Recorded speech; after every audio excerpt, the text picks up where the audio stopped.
ਸਤਿ ਸ਼੍ਰੀ ਅਕਾਲ। ਪੰਜਾਬ ਪਲਸ ਦੇ ਵਿੱਚ ਸਾਰਿਆਂ ਦਾ ਸਵਾਗਤ ਹੈ।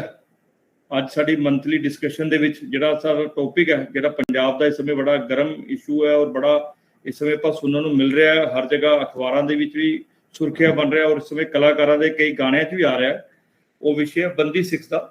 ਅੱਜ ਦਾ ਟੌਪਿਕ ਹੈ ਬੰਦੀ ਸਿੱਖਸ ਦਾ unfortunate fallout of militancy that cause for floor. ਤੇ ਇਸ ਵਿਸ਼ੇ ਨੂੰ ਲੈਣ ਵਾਲੇ ਆਪਣੇ ਵਿੱਚ ਕਰਨਲ ਸਾਹਿਬ ਜੈਬੰਸ ਜੀ ਹੈ। ਆਪ ਜਿਹੜਾ ਪੰਜਾਬ ਪਲਸ ਚੱਲਦਾ ਹੈ ਉਹਦੇ ਐਡੀਟਰ ਇਨ ਚੀਫ ਹੋ ਤੇ ਆਰਮੀ ਤੋਂ ਰਿਟਾਇਰਡ ਹੈ। ਕਈ ਇਹਨਾਂ ਦੇ ਆਰਟੀਕਲਸ ਆਪਾਂ ਪੜ੍ਹਦੇ ਰਹਿੰਦੇ ਹਾਂ ਔਰ ਅੱਛੇ ਜਗ੍ਹਾ ਤੇ ਛਪਦੇ ਰਹਿੰਦੇ। 5 ਜਣੇ 'ਚ ਵੀ ਛਪੇ ਹੈ ਔਰ ਕਈ ਵਾਰੀ ਕਈ ਅਖਬਾਰਾਂ ਦੇ ਵਿੱਚ ਵੀ ਇਹਨਾਂ ਦੇ ਰੈਗੂਲਰ ਲੇਖ ਆਉਂਦੇ ਆ। ਔਰ ਆਪਣੀ ਵੈਬਸਾਈਟ ਹੈ ਉਹਦੇ ਵਿੱਚ ਸਾਡਾ ਜਿਹੜਾ ਰੈਗੂਲਰ ਫੀਚਰਸ ਹੈ, ਸਾਡੇ 14-15 ਜਿਹੜੇ ਰੈਗੂਲਰ ਰਾਈਟਰਸ ਹੈ ਉਹ ਵੀ ਲਿਖਦੇ ਆ। ਤੁਸੀਂ ਸਾਰੇ ਉਸ ਨੂੰ ਵਿਜ਼ਿਟ ਵੀ ਕਰੋ। ਤੇ ਹੁਣੀ ਇਹਨਾਂ ਦੀ ਪਿਛਲੇ ਮਹੀਨੇ ਕਿਤਾਬ ਆਈ ਹੈ ਜਿਹੜੀ ਅਮੇਜ਼ਨ ਦੇ ਵਿੱਚ ਅਵੇਲੇਬਲ ਹੈ, ਦਾ ਨਾਨਕਸ ਏ ਕ੍ਰੋਨਿਕਲ ਆਫ ਸਿੱਖ ਗੁਰੂਸ। ਉਹ ਕਿਤਾਬ ਆਪਾਂ ਨੂੰ ਸਾਰਿਆਂ ਨੂੰ ਪੜ੍ਹਨੀ ਵੀ ਚਾਹੀਦੀ ਹੈ। ਪਰ ਅੱਜ ਦਾ ਵਿਸ਼ੇ ਬਹੁਤ ਸੈਂਸਿਟਿਵ ਹੈ ਕਿਉਂਕਿ ਇਸ ਦੇ ਵਿੱਚ ਕਈ ਤਰ੍ਹਾਂ ਦੇ ਵਿਊ ਆ ਰਹੇ ਹੈ ਔਰ ਉਸ ਵਿਊ ਨੂੰ ਆਪਾਂ ਕਲੈਰੀਫਾਈ ਕਰੀਏ ਔਰ ਸਾਨੂੰ ਸਾਡੇ ਇਸ ਆਪਣੇ ਜਿਹੜਾ ਸਟੱਡੀ ਸਰਕਲ ਹੈ ਉਸ ਨੂੰ ਉਸ ਦੇ ਬਾਰੇ ਕੀ ਕਹਿਣਾ ਹੈ, ਕੀ ਸੋਚਣਾ ਹੈ, ਉਹਦੇ ਬਾਰੇ ਕਰਨਲ ਜੈਬੰਸ ਜੀ ਆਪਣੀ ਗੱਲਬਾਤ ਰੱਖਣਗੇ। ਇੱਕ ਵਾਰੀ ਮੈਂ ਥੋੜ੍ਹਾ ਜਿਹਾ ਦੱਸ ਦੇਣਾ ਵੀ ਜਦੋਂ ਕਰਨਲ ਸਾਹਿਬ ਆਪਣੀ ਗੱਲਬਾਤ ਰੱਖ ਲੈਣਗੇ ਉਸ ਦੇ ਵਿੱਚ ਸਾਡੇ ਕੋਲ ਕਿਸੇ ਦੇ ਵੀ ਕੋਈ ਸੁਝਾਅ ਹੋਏ, ਕੋਈ ਐਡੀਸ਼ਨ ਕਰਨੀ ਹੋਏ ਜਾਂ ਕੋਈ ਚੀਜ਼ ਲੱਗਦੀ ਵੀ ਘੱਟ ਹੈ, ਉਹ ਆਪਾਂ ਸਾਰਾ ਕਰ ਸਕਦੇ ਹਾਂ। ਉਹ ਸਾਰਿਆਂ ਨੂੰ ਐਪਲ ਟਾਈਮ ਮਿਲੇਗਾ ਔਰ ਵਿਦਿਨ ਸ਼ੋਰਟ ਪੀਰੀਅਡ ਦੇ ਵਿੱਚ ਆਪਾਂ ਪੂਰੀ ਕਰਨੀ ਹੈ। ਮੈਂ ਇਸੇ ਨਾਲ ਕਰਨਲ ਜੈਬੰਸ ਜੀ ਨੂੰ ਰਿਕੁਐਸਟ ਕਰਦਾ ਵੀ ਅੱਜ ਦਾ ਆਪਣਾ ਵਿਸ਼ੇ ਸ਼ੁਰੂ ਕਰਨ। ਕਰਨਲ ਜੈਬੰਸ ਸਭ ਨੂੰ ਸਤਿ ਸ੍ਰੀ ਅਕਾਲ। ਵਾਹਿਗੁਰੂ ਜੀ ਕਾ ਖਾਲਸਾ, ਸ੍ਰੀ ਵਾਹਿਗੁਰੂ ਜੀ ਕੀ ਫਤਿਹ। ਸਭ ਤੋਂ ਪਹਿਲੇ ਤੇ ਪੰਜਾਬ ਪਲਸ ਦੇ ਵੱਲੋਂ ਤੇ ਮੈਂ ਤੁਹਾਨੂੰ ਸਾਰਿਆਂ ਨੂੰ ਸਵਾਗਤ ਕਰਦਾ ਇੱਥੇ। ਖਾਸ ਕਰ ਅੱਜ ਸਾਡੇ ਵਾਸਤੇ ਬਹੁਤ ਸੁਭਾਗਿਆ ਦਾ ਸਮੇਂ ਹੈ ਕਿ ਬ੍ਰਿਜ ਭੂਸ਼ਣ ਬੇਦੀ ਜੀ ਸਾਡੇ ਨਾਲ ਨੇ ਤੇ ਮੇਰੇ ਉੱਤੇ ਹੋਰ ਵੀ ਪ੍ਰੈਸ਼ਰ ਪੈ ਜਾਂਦਾ। ਐਡੇ ਵੱਡੀ ਸ਼ਖਸੀਅਤ ਹੋਏ ਤੇ ਮੈਂ ਗੱਲ ਕੀ ਕਰਨੀ ਹੈ, ਮੈਨੂੰ ਸੋਚ ਸਮਝ ਕੇ ਗੱਲ ਕਰਨੀ ਪੈਂਦੀ ਹੈ। ਤੇ ਮੈਂ ਸਤਿੰਦਰ ਜੀ ਦਾ ਬੜਾ ਆਭਾਰੀ ਹਾਂ ਕਿ ਉਹਨਾਂ ਨੇ ਇਹ ਮੈਨੂੰ ਇੱਥੇ ਮੌਕਾ ਦਿੱਤਾ ਬੋਲਣ ਵਾਸਤੇ। ਪਰ ਮੈਂ ਇੱਕ ਗੱਲ ਬੋਲਣ ਤੋਂ ਪਹਿਲੇ ਆਪਣਾ ਦੱਸਣ ਤੋਂ ਪਹਿਲੇ ਮੈਂ ਇੱਕ ਗੱਲ ਕਲੀਅਰ ਕਰ ਦਿੰਦਾ ਕਿ ਮੈਂ ਇਸ ਸਬਜੈਕਟ ਦਾ ਕੋਈ ਐਕਸਪਰਟ ਨਹੀਂ ਹਾਂ। ਮੇਰੇ ਕੋਲ ਵੀ ਇਸ ਸਬਜੈਕਟ ਦੀ ਬਸ ਓਡੀ ਕੀ ਨੌਲੇਜ ਹੈਗੀ ਹੈ, ਵਰਕਿੰਗ ਨੌਲੇਜ ਹੈਗੀ ਹੈ। ਜਦੋਂ ਇਹ ਗੱਲ ਪਿੱਛੇ ਜੇ ਕਾਫੀ ਚੱਲੀ ਸੀ, ਗਰਮੈਸ਼ ਦੇ ਵਿੱਚ ਆਈ ਸੀ, ਉਦੋਂ ਮੈਂ 3-4 ਦਿਨ ਵਾਸਤੇ ਇਹਦੇ ਉੱਤੇ ਰਿਸਰਚ ਕੀਤੀ ਤੇ ਇੱਕ ਕੋਈ 2500 ਵਰਡ ਦਾ ਆਰਟੀਕਲ ਲਿਖ ਦਿੱਤਾ ਪੰਜਾਬ ਪਲਸ ਦੇ ਵਿੱਚ, ਜਿਹਦੇ ਵਿੱਚ ਮੈਂ ਇਹਦੇ ਸਾਰੇ ਨੁਆਂਸਿਸ ਪਾ ਦਿੱਤੇ ਸੀਗੇ ਜੋ ਕਿ ਮੈਨੂੰ ਸਮਝ ਆਏ ਸੀਗੇ। ਮੇਰੀ ਸਮਝ ਜਿਹੜੀ ਹੈ ਉਹ ਸ਼ਾਇਦ ਪੂਰੀ ਨਹੀਂ ਹੈ ਤੇ ਬਾਕੀ ਵੀ ਮੈਂ ਕਿਉਂਕਿ ਮੈਂ ਬਹੁਤ ਜ਼ਿਆਦਾ ਜਾਣਾ ਇਹਦੇ ਤੇ ਪੈਨਲ ਡਿਸਕਸ਼ਨਸ ਤੇ ਮੈਂ ਦੇਖਿਆ ਕਿ ਕਈ ਲੋਕ ਹੈਗੇ ਨੇ ਜੋ ਕਿ ਬਹੁਤ ਇਹਦੇ ਤੇ ਐਸਪੈਸ਼ਲੀ ਸ਼੍ਰੋਮਣੀ ਅਕਾਲੀ ਦਲ ਦੇ ਕਾਫੀ ਉਹਨਾਂ ਦੀ ਜਾਣਕਾਰੀ ਹੈ, ਇੱਕ ਚੀਜ਼ ਦੇ ਬਾਰੇ ਜਾਣਕਾਰੀ ਹੈਗੀ ਹੈ। ਆਪਣੇ ਕਰਨੈਲ ਸਿੰਘ ਪੀਰ ਮੁਹੰਮਦ ਜੀ ਦੇ ਨਾਲ ਇੱਕ ਦੋ ਵਾਰ ਮੇਰੀ ਗੱਲ ਹੋਈ ਹੈ, ਸ਼੍ਰੋਮਣੀ ਅਕਾਲੀ ਦਲ ਦੇ ਪ੍ਰਵਕਤਾ ਨੇ, ਤੇ ਉਹਨਾਂ ਨੇ ਵੀ ਮੈਨੂੰ ਕਾਫੀ ਮਤਲਬ ਇਹਦੇ ਤੇ ਜਾਣਕਾਰੀ ਦਿੱਤੀ। ਤੋ ਮੈਂ ਕੋਈ ਐਕਸਪਰਟ ਨਹੀਂ ਹਾਂ। ਹੁਣ ਫਿਰ ਐਕਸਪਰਟ ਨਹੀਂ ਹੈ ਤੇ ਮੈਨੂੰ ਕਿਉਂ ਬੁਲਾਇਆ? ਤੇ ਸਤਿੰਦਰ ਜੀ ਨੂੰ ਤਾਂ ਮੈਂ ਕਿਹਾ ਸੀਗਾ ਕਿ ਕੋਈ ਚੰਗਾ ਤਗੜਾ ਐਕਸਪਰਟ ਢੂੰਡੋ, ਉਹਨਾਂ ਨੇ ਢੂੰਡਿਆ ਨਹੀਂ ਤੇ ਮੈਨੂੰ ਪਾਤਾ ਇੱਥੇ। ਉਹਨਾਂ ਨੇ ਕਿਹਾ ਤੁਸੀਂ ਬੋਲ ਦਿਓ। ਤੇ ਬੇਸਿਕਲੀ ਮੈਂ ਹੁਣ I am just going to give a very broad framework. ਇਹ ਅੱਜ ਦੀ ਡਿਸਕਸ਼ਨ ਕੋਈ ਮੈਂ ਇਨਫੋਰਮੇਸ਼ਨ ਦੇਣ ਵਾਸਤੇ ਨਹੀਂ ਕਰ ਰਿਹਾ, ਮੈਂ ਇਨਫੋਰਮੇਸ਼ਨ ਲੈਣ ਵਾਸਤੇ ਕਰ ਰਿਹਾ। ਸੋ ਆਫਟਰ ਦਾ ਬਰੋਡ ਫਰੇਮਵਰਕ ਮੈਂ ਰਿਕੁਐਸਟ ਕਰਾਂਗਾ ਕਿ ਸਾਰੇ ਮੇਰੇ ਕੋਲੋਂ ਸਵਾਲ ਪੁੱਛਣ ਦੀ ਜਗ੍ਹਾ ਬੈਟਰ ਹੋਏਗਾ ਕਿ ਆਪਣੇ ਆਪਣੇ ਕਮੈਂਟਸ ਦੇ ਦੇਣ, ਬੜੇ ਸ਼ਾਰਟ ਕਮੈਂਟਸ ਦੇ ਦੇਣ। ਮੈਂ ਉਹਨਾਂ ਨੂੰ ਨੋਟ ਕਰਾਂਗਾ ਤਾਂ ਕਿ ਜੋ ਪੰਜਾਬ ਪਲਸ ਦੇ ਕੋਲ ਇਹਦੀ ਰਿਸਰਚ ਹੈਗੀ ਉਹਨੂੰ ਅਸੀਂ ਰਿਫਾਈਨ ਕਰਕੇ ਤੇ ਗਵਰਨਮੈਂਟ ਨੂੰ ਦੇ ਸਕੀਏ ਤੇ ਕੋਈ ਇਹਦੀ ਸੋਲੂਸ਼ਨ ਕਿਹੜੇ ਪਾਸੇ ਜਾਣੀ ਹੈ ਉਸ ਪਾਸੇ ਅਸੀਂ ਥੋੜਾ ਵੱਧ ਸਕੀਏ। So that is the aim of this discussion. ਤੁਹਾਡੇ ਕੋਲੋਂ ਪੁਆਇੰਟਸ ਜਿਹੜੇ ਇੱਥੇ ਏਡੇ ਜ਼ਿਆਦਾ ਬਹੁਤ ਬੁੱਧੀਜੀਵੀ ਇੱਥੇ ਜੁੜੇ ਹੋਏ ਨੇ, ਉਹਨਾਂ ਕੋਲੋਂ ਪੁਆਇੰਟਸ ਲੈਣ ਦਾ ਹੈਗਾ, ਪਰ ਪਲੀਜ਼ ਪੁਆਇੰਟਸ ਥੋੜੇ ਜਿਹੇ ਛੋਟੇ ਰੱਖਿਓ ਤੇ ਜਿੰਨੇ ਕੁਝ ਕਹਿਣਾ ਹੈ ਆਪਣਾ ਉੱਥੇ ਚੈਟ ਦੇ ਵਿੱਚ ਪਾ ਦਿਓ ਤਾਂ ਕਿ ਸਤਿੰਦਰ ਜੀ ਉਸ ਚੀਜ਼ ਨੂੰ ਚੰਗੀ ਤਰ੍ਹਾਂ ਕਰ ਸਕਣ, ਮੋਡਰੇਟ ਕਰ ਸਕਣ। ਸੋ ਇਹ ਕਹਿ ਕੇ ਮੈਂ ਆਪਣਾ ਜਿਹੜਾ ਬਹੁਤ ਛੋਟਾ, I am going to speak very less, ਮੈਂ ਆਪਣਾ ਛੋਟਾ ਜਿਹਾ ਆਪਣਾ ਇੰਟਰੋਡਕਟਰੀ ਨੋਟ ਦੇ ਦਿੰਦਾ। ਜਿਹੜਾ ਮਿਲੀਟੈਂਸੀ ਦਾ ਪੀਰੀਅਡ ਸੀਗਾ ਮੇਰੇ ਹਿਸਾਬ ਦੇ ਨਾਲ ਉਹ ਸਾਡੇ ਵਾਸਤੇ ਬੜਾ ਇੱਕ ਸਫਰਿੰਗ ਦਾ ਪੀਰੀਅਡ ਸੀਗਾ, ਬਹੁਤ ਮੰਦਾ ਪੀਰੀਅਡ ਸੀਗਾ ਪੰਜਾਬ ਦੇ ਵਾਸਤੇ। ਬਹੁਤ ਅਸੀਂ ਉਹਦੇ 'ਚ ਦੁੱਖ ਤੇ ਕਲੇਸ਼ ਦੇਖਿਆ। ਹਰ ਪੰਜਾਬੀ ਨੇ, ਵੈਦਰ ਉਹ ਸਿੱਖ ਹੋਏ ਕਿ ਹਿੰਦੂ ਹੋਏ ਕਿ ਕਿਸੇ ਹੋਰ ਜਾਤੀ ਦਾ ਹੋਏ, ਤੇ ਉਦੋਂ ਕਈ ਕਿਸਮ ਦੀ ਵਾਇਲੈਂਸ ਹੋਈ ਸੀਗੀ ਪੰਜਾਬ ਦੇ ਵਿੱਚ। ਮਲਟੀਪਲ ਡੈਫੀਨੇਸ਼ਨਸ ਆਫ ਵਾਇਲੈਂਸ ਜਿਹਨੂੰ ਕਹਿੰਦੇ ਨੇ ਫੌਜ ਦੇ ਵਿੱਚ, ਡੈਫੀਨੇਸ਼ਨਸ ਆਫ ਵਾਇਲੈਂਸ ਜ਼ਿਆਦਾ ਸੀਗੀਆਂ, ਤੇ ਉਹਨਾਂ ਵਿੱਚੋਂ ਇੱਕ ਸਟੇਟ ਟੈਰਰਿਜ਼ਮ ਦੀ ਵੀ ਇੱਕ ਮਤਲਬ ਤੁਸੀਂ ਕਹਿ ਸਕਦੇ ਹੋ ਕਿ state terrorism was also predominant in the name of state terrorism। ਕਿਹੜੇ ਤਰੀਕੇ ਸੀਗੀ ਉਹ? it was in the name of anti militancy operations by the government of that day। Coffee notorious ਸੀਗੀ, ਤੇ ਉਹਦਾ ਫਾਲ ਆਊਟ ਸਾਨੂੰ ਸਾਰਿਆਂ ਨੂੰ ਪਤਾ ਹੈ ਕਿ ਬਹੁਤ ਡੈਥਸ ਹੋਈਆਂ, ਬੜੀਆਂ ਫੈਮਲੀਆਂ ਉਜੜੀਆਂ, ਪੰਜਾਬ ਦੀ ਇਕੋਨਮੀ ਟੁੱਟੀ, ਪੰਜਾਬ ਦਾ ਨਾਂ ਥੋੜ੍ਹਾ ਜਿਹਾ ਪਿੱਛੇ ਹੋਇਆ। ਅਸੀਂ ਇੱਕ ਨੈਸ਼ਨਲਿਸਟ ਕਮਿਊਨਿਟੀ ਹੋ ਕੇ ਅਲੱਗਵਾਦ ਦੇ ਵੱਲ ਸਾਨੂੰ ਸਟਿਗਮਾ ਲੱਗ ਗਿਆ, ਤੇ ਇੱਕ ਫਿਰ ਉਹਦੇ ਨਾਲ ਬਾਅਦ 1984 ਦੇ ਰਾਈਟਸ ਹੋਏ, ਤੇ ਜੋ ਕਿ ਬਹੁਤ ਹੀ ਸੈਡ ਚੈਪਟਰ ਸੀਗਾ। ਤੇ ਇੱਕ ਹੋਰ ਜਿਹੜਾ ਇਹਦੇ ਵਿੱਚ ਚੈਪਟਰ ਸੈਡ ਸੀਗਾ ਉਹ ਸੀਗਾ ਬੰਦੀ ਸਿੰਘਾਂ ਦਾ। ਬੰਦੀ ਸਿੰਘ, ਹੁਣ ਡੈਫੀਨੇਸ਼ਨ ਕੀ ਹੈ ਬੰਦੀ ਸਿੰਘ ਦੀ? ਬੰਦੀ ਸਿੰਘ ਉਹ ਸਿੱਖ ਨੇ ਜਿਹੜੇ ਉਸ ਟਾਈਮ ਦੇ ਵਿੱਚ ਉਸ ਵਾਇਲੈਂਸ ਦਾ ਹਿੱਸਾ ਸੀਗੇ। ਉਹਨਾਂ ਨੇ ਉਸ ਟਾਈਮ ਦੇ ਵਿੱਚ ਵਾਇਲੈਂਟ ਐਕਟਸ ਥੋੜ੍ਹੇ ਕੀਤੇ ਸੀਗੇ, ਤੇ ਉਹ ਦੇ ਵਰ ਇੰਪ੍ਰਿਜ਼ਨਡ, ਐਂਡ ਬਹੁਤ ਸਾਰੀਆਂ ਸਟੇਟਸ ਦੇ ਵਿੱਚ ਉਹਨਾਂ ਦੇ ਅਗੇਂਸਟ ਕੇਸ ਚਲੇ, ਮੇਨਲੀ ਕਰਨਾਟਕਾ, ਦਿੱਲੀ, ਗੁਜਰਾਤ, ਪੰਜਾਬ, ਇੱਥੇ ਉਹਨਾਂ ਦੇ ਅਗੇਂਸਟ ਕੇਸ ਚਲੇ, ਤੇ ਉਹਨਾਂ ਨੂੰ different levels of punishment, imprisonment ਦਿੱਤੀ। ਉਹਦੇ 'ਚ ਇੰਪ੍ਰਿਜ਼ਨਮੈਂਟ ਵੀ ਸੀਗੀ ਤੇ ਡੈਥ ਸੈਂਟੈਂਸਿਸ ਵੀ ਸੀਗੇ। ਤੇ ਉਦੋਂ ਤੋਂ ਲੈ ਕੇ ਹੁਣ ਤੱਕ ਮਤਲਬ ਜਿਹੜੇ ਓਲਡੈਸਟ ਬੰਦੀ ਸਿੰਘ ਹੈਗੇ ਨੇ ਇਸ ਵੇਲੇ ਜੇਲ੍ਹ ਦੇ ਵਿੱਚ, ਉਹ ਹੈਗੇ ਨੇ ਗੁਰਦੀਪ ਸਿੰਘ ਖੇਰਾ ਜੀ, ਜਿਨ੍ਹਾਂ ਨੂੰ 31 ਸਾਲ ਹੋ ਗਏ, ਹੁਣ ਇਸ ਵੇਲੇ ਪੈਰੋਲ ਤੇ ਨੇ। ਉਹਨਾਂ ਦੀ ਅਸੀਂ ਦੁਬਾਰਾ ਗੱਲ ਕਰਾਂਗੇ। ਸੋ ਤੁਸੀਂ ਅੰਦਾਜ਼ਾ ਲਗਾਓ ਕਿ ਇਹ 25 ਸਾਲ ਤੇ ਉਹਨਾਂ ਦੇ ਹੋ ਗਏ, ਤੇ ਸਾਰੇ ਜਿਹੜੇ ਐਸੇ ਬੰਦੀ ਸਿੰਘ ਨੇ ਉਹ 20-25 ਸਾਲ ਤੋਂ ਜੇਲ੍ਹ ਦੇ ਵਿੱਚ ਹੈਗੇ ਨੇ। ਇੰਪ੍ਰਿਜ਼ਨਮੈਂਟ ਦੇ ਸੈਂਟੈਂਸਿਸ, ਡੈਥ ਸੈਂਟੈਂਸਿਸ ਜਿਹੜੇ ਨੇ ਉਹਨਾਂ ਦੇ ਅਗੇਂਸਟ ਚੱਲ ਰਹੇ ਨੇ, ਤੇ ਉਹਨਾਂ ਨੂੰ ਕਹਿੰਦੇ ਬੰਦੀ ਸਿੱਖਸ।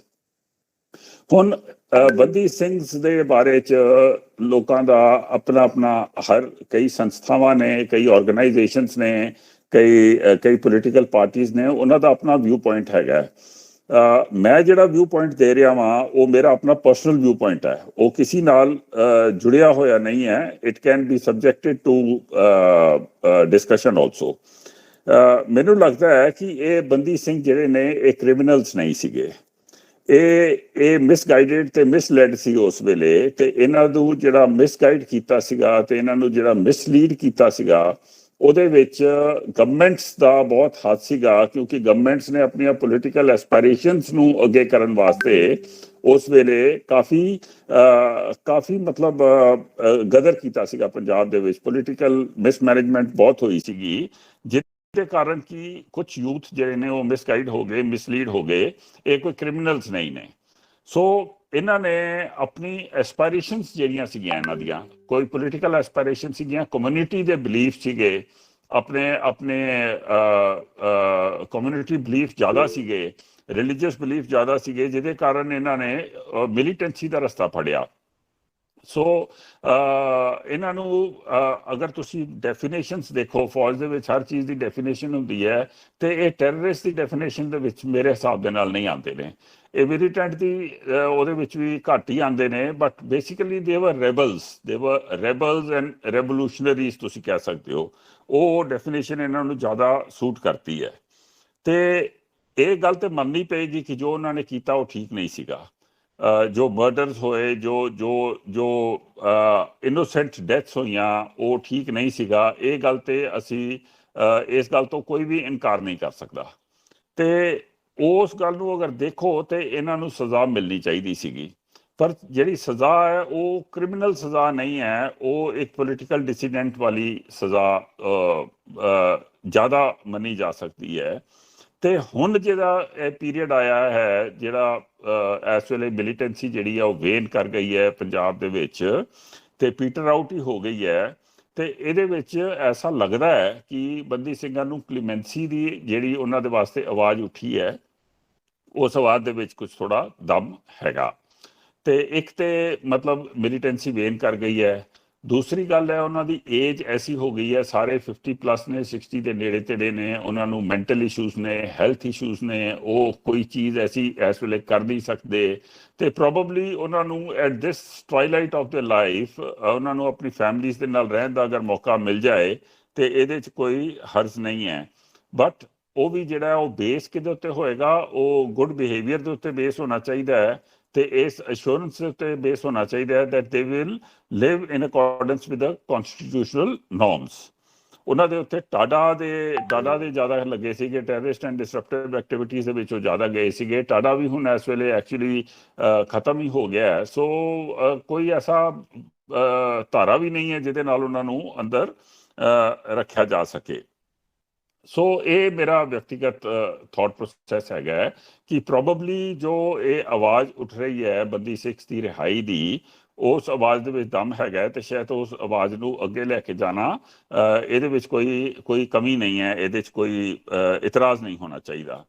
ਦੂਸਰਾ ਗੱਲ ਵੱਡੀ ਸਮਝਣ ਵਾਲੀ ਹੈ ਕਿ ਸਾਡਾ ਜਿਹੜਾ ਕਲੋਜ਼ਰ ਹੈਗਾ ਉਸ ਪਰਟੀਕੂਲਰ ਵੈਰੀ ਸੈਡ ਇਨਸੀਡੈਂਟਸ ਦਾ ਜਿਹੜਾ ਕਲੋਜ਼ਰ ਹੈ, incidents of the times of terrorism and times of violence in Punjab, ਉਹ ਕਲੋਜ਼ਰ ਸਿਰਫ ਦੋ ਚੀਜ਼ਾਂ ਤੋਂ ਮਿਲ ਸਕਦਾ ਹੈ। ਇੱਕ ਕਿ ਜਿਹੜੇ ਤੁਹਾਡੇ 1984 ਰਾਈਟਸ ਦੇ ਜਿਹੜੇ ਐਕਿਊਜ਼ਡ ਹੈਗੇ ਨੇ ਉਹਨਾਂ ਨੂੰ ਸਜ਼ਾ ਮਿਲ ਜਾਏ, ਤੇ ਦੂਸਰਾ ਬੰਦੀ ਸਿੱਖ ਦੀ ਰਿਹਾਈ ਹੋ ਜਾਏ। ਤੇ ਦੋਵੇਂ ਪਾਸੇ ਅਗਰ ਗਵਰਨਮੈਂਟ ਕੰਮ ਕਰੇ ਤੇ ਮੇਰਾ ਖਿਆਲ ਪੰਜਾਬ ਦੀਆਂ ਜਿਹੜੀਆਂ ਬਹੁਤ ਲੌਂਗ ਫੈਸਟਰਿੰਗ ਵੂੰਡਸ ਨੇ ਉਹ ਉਹਨਾਂ ਨੂੰ ਥੋੜੀ ਬਹੁਤੀ ਰਾਹਤ ਮਿਲੇਗੀ। ਇਹ ਮੇਰੀ ਸੋਚ ਹੈ। ਤੇ ਇਹ ਸੋਚ ਦੇ ਨਾਲ ਫਿਰ ਹੁਣ ਇਸ ਵੇਲੇ ਹੁਣ ਜਿਹੜੀ ਪੋਜੀਸ਼ਨ ਹੈ, ਮੈਂ ਉਹਦੇ ਬਾਰੇ ਗੱਲ ਕਰ ਦੇਣਾ ਕਿ ਇਸ ਵੇਲੇ ਪੋਜੀਸ਼ਨ ਕੀ ਚੱਲ ਰਹੀ ਹੈ। ਪੋਜੀਸ਼ਨ ਇਹ ਹੈ ਕਿ ਕੁਝ ਪਾਰਟੀਆਂ ਨੇ, ਐਸਪੈਸ਼ਲੀ ਸ਼੍ਰੋਮਣੀ ਅਕਾਲੀ ਦਲ ਦੀਆਂ ਜਿਹੜੀਆਂ ਵੇਰੀਅਸ ਫੈਕਸ਼ਨਸ ਨੇ, ਬਾਦਲ, ਸੰਯੁਕਤ ਤੇ ਅੰਮ੍ਰਿਤਸਰ, ਉਹ ਆਪਣੇ ਪੋਲੀਟੀਕਲ ਐਂਬੀਸ਼ਨਸ ਨੂੰ ਅੱਗੇ ਰੱਖ ਕੇ, ਆਪਣੀਆਂ ਐਸਪਾਇਰੇਸ਼ਨਸ ਨੂੰ ਰੱਖ ਕੇ ਕਈ ਵਾਰ ਬੰਦੀ ਸਿੰਘਾਂ ਦਾ ਜਿਹੜਾ ਇਸ਼ੂ ਹੈ ਉਹਨੂੰ ਰੇਜ਼ ਕਰ ਦਿੰਦੇ ਨੇ। ਤੇ ਬੇਸਿਕਲੀ ਮੈਂ ਇਹ ਨੋਟਿਸ ਕੀਤਾ ਹੈ ਕਿ ਉਹ ਰੇਜ਼ ਉਦੋਂ ਹੀ ਹੁੰਦਾ ਹੈ ਜਦੋਂ ਇਲੈਕਸ਼ਨਸ ਨੇੜੇ ਆ ਗਈਆਂ ਹੁੰਦੀਆਂ ਨੇ, ਉਹਦੇ ਬਾਅਦ ਫਿਰ ਉਹ ਇਸ਼ੂ ਜਿਹੜਾ ਉਹ ਡਾਊਨ ਹੋ ਜਾਂਦਾ ਹੈ। ਤੇ ਕੁਝ ਸੰਸਥਾਵਾਂ ਨੇ ਵੀ ਹੈਗੀਆਂ ਨੇ, ਕੁਝ ਲੋਕ ਵੀ ਹੈਗੇ ਨੇ ਜੋ ਪਰਸਨਲੀ ਇਹਦੇ ਵਿੱਚ ਇੰਟਰਸਟ ਲੈ ਰਹੇ ਨੇ।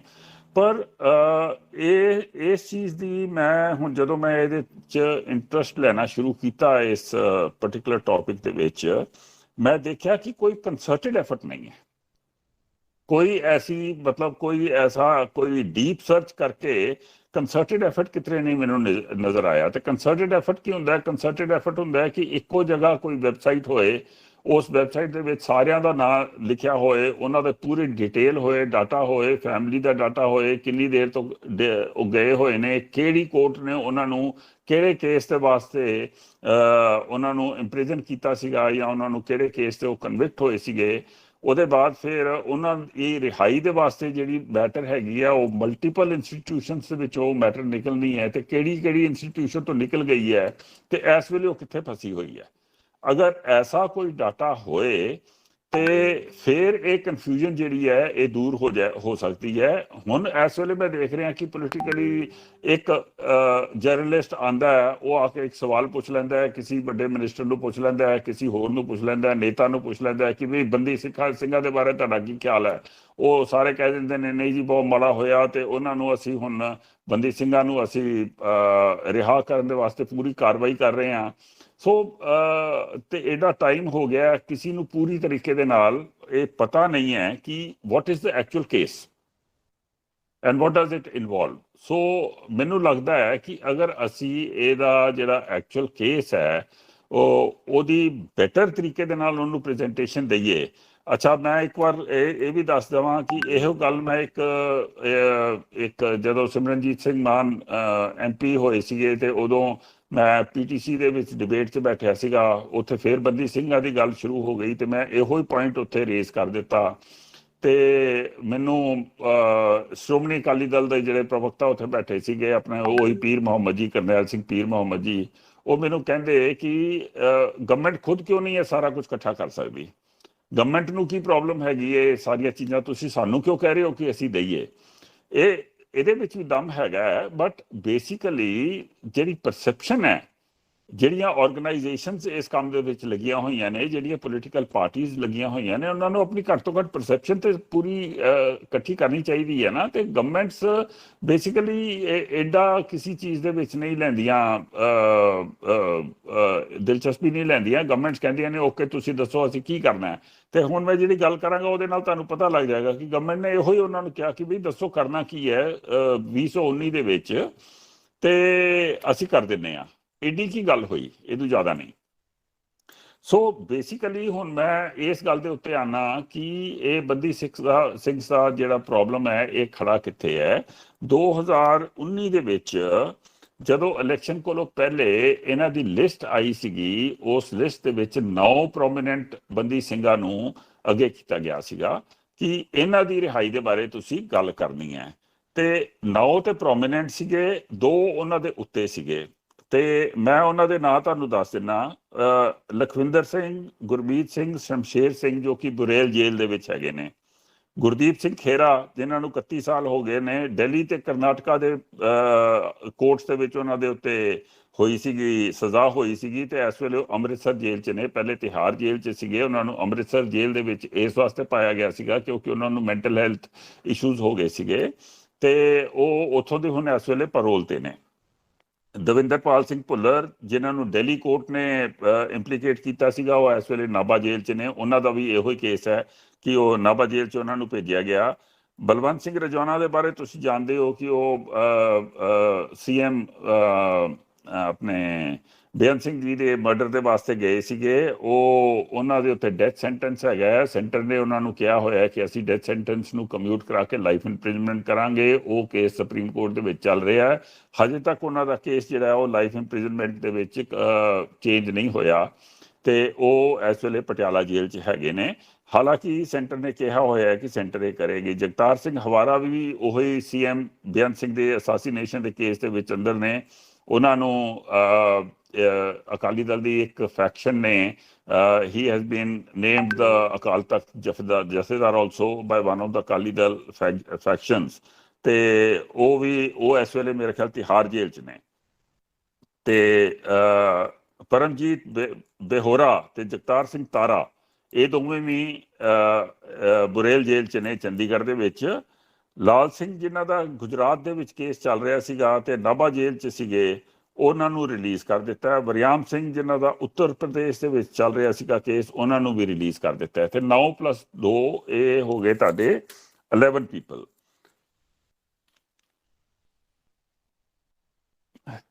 ਓਕੇ, ਹੁਣ ਇਹਦੇ ਵਿੱਚ ਵੀ ਕਾਫੀ ਜਿਹੜੀਆਂ ਨੇ ਕੰਟਰਾਡਿਕਟਰੀ ਰਿਪੋਰਟਸ ਹੈਗੀਆਂ ਨੇ, ਤੇ ਇੱਕ single point of availability of data ਜਿਹੜਾ ਉਹ ਕਿਤੇ ਵੀ ਨਜ਼ਰ ਨਹੀਂ ਆ ਰਿਹਾ ਵੈ।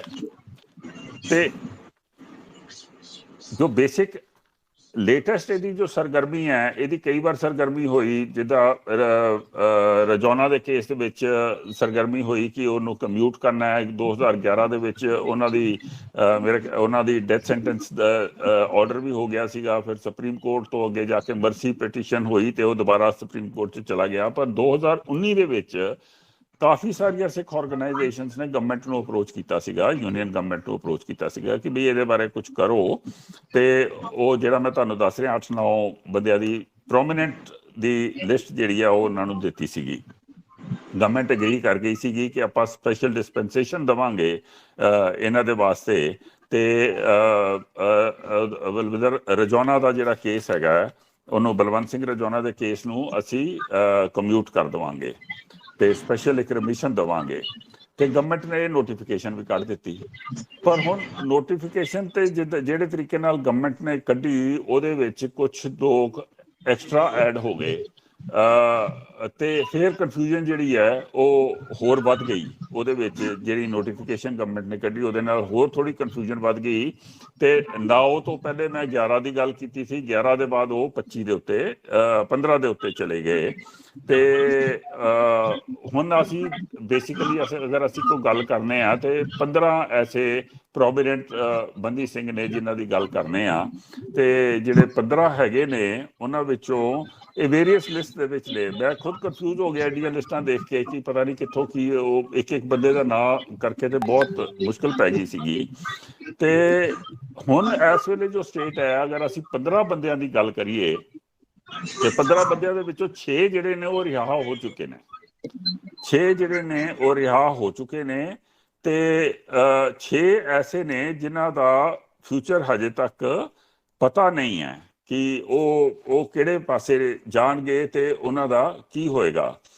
ਸੋ ਮੈਂ ਤੁਹਾਨੂੰ ਉਹਨਾਂ ਦੇ ਨਾਂ ਦੱਸ ਦਿੰਦਾ ਜਿਹੜੇ ਇਸ ਵੇਲੇ ਹੈਗੇ ਨੇ ਜਿਨ੍ਹਾਂ ਦਾ ਪਤਾ ਨਹੀਂ ਹੈ। ਲਖਵਿੰਦਰ ਸਿੰਘ, ਗੁਰਮੀਤ ਸਿੰਘ, ਸ਼ਮਸ਼ੇਰ ਸਿੰਘ, ਜਗਤਾਰ ਸਿੰਘ ਹਵਾਰਾ, ਪਰਮਜੀਤ ਬੇਰੋਹਾ ਤੇ ਜਗਤਾਰ ਸਿੰਘ ਤਾਰਾ।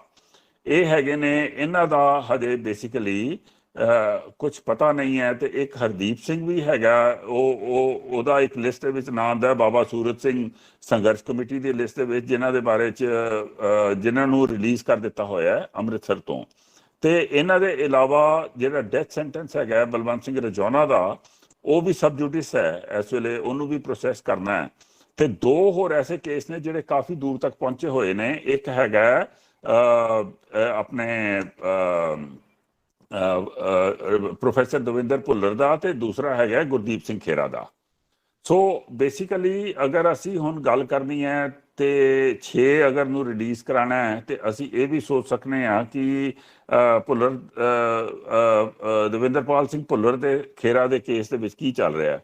ਸੋ ਮੈਂ ਹੁਣੇ ਫੇਰ ਰਿਸਰਚ ਕਰ ਰਿਹਾ ਸੀਗਾ ਤੇ ਮੈਂ ਦੇਖਿਆ ਕਿ 1 ਮਾਰਚ 2022 ਦੇ ਵਿੱਚ ਦਵਿੰਦਰਪਾਲ ਸਿੰਘ ਭੁੱਲਰ ਦਾ ਕੇਸ ਜਿਹੜਾ ਹੈ ਉਹ ਸੈਂਟੈਂਸ ਰਿਵਿਊ ਬੋਰਡ ਦਿੱਲੀ ਦੇ ਅੱਗੇ ਪੇਸ਼ ਹੋਇਆ ਸੀਗਾ।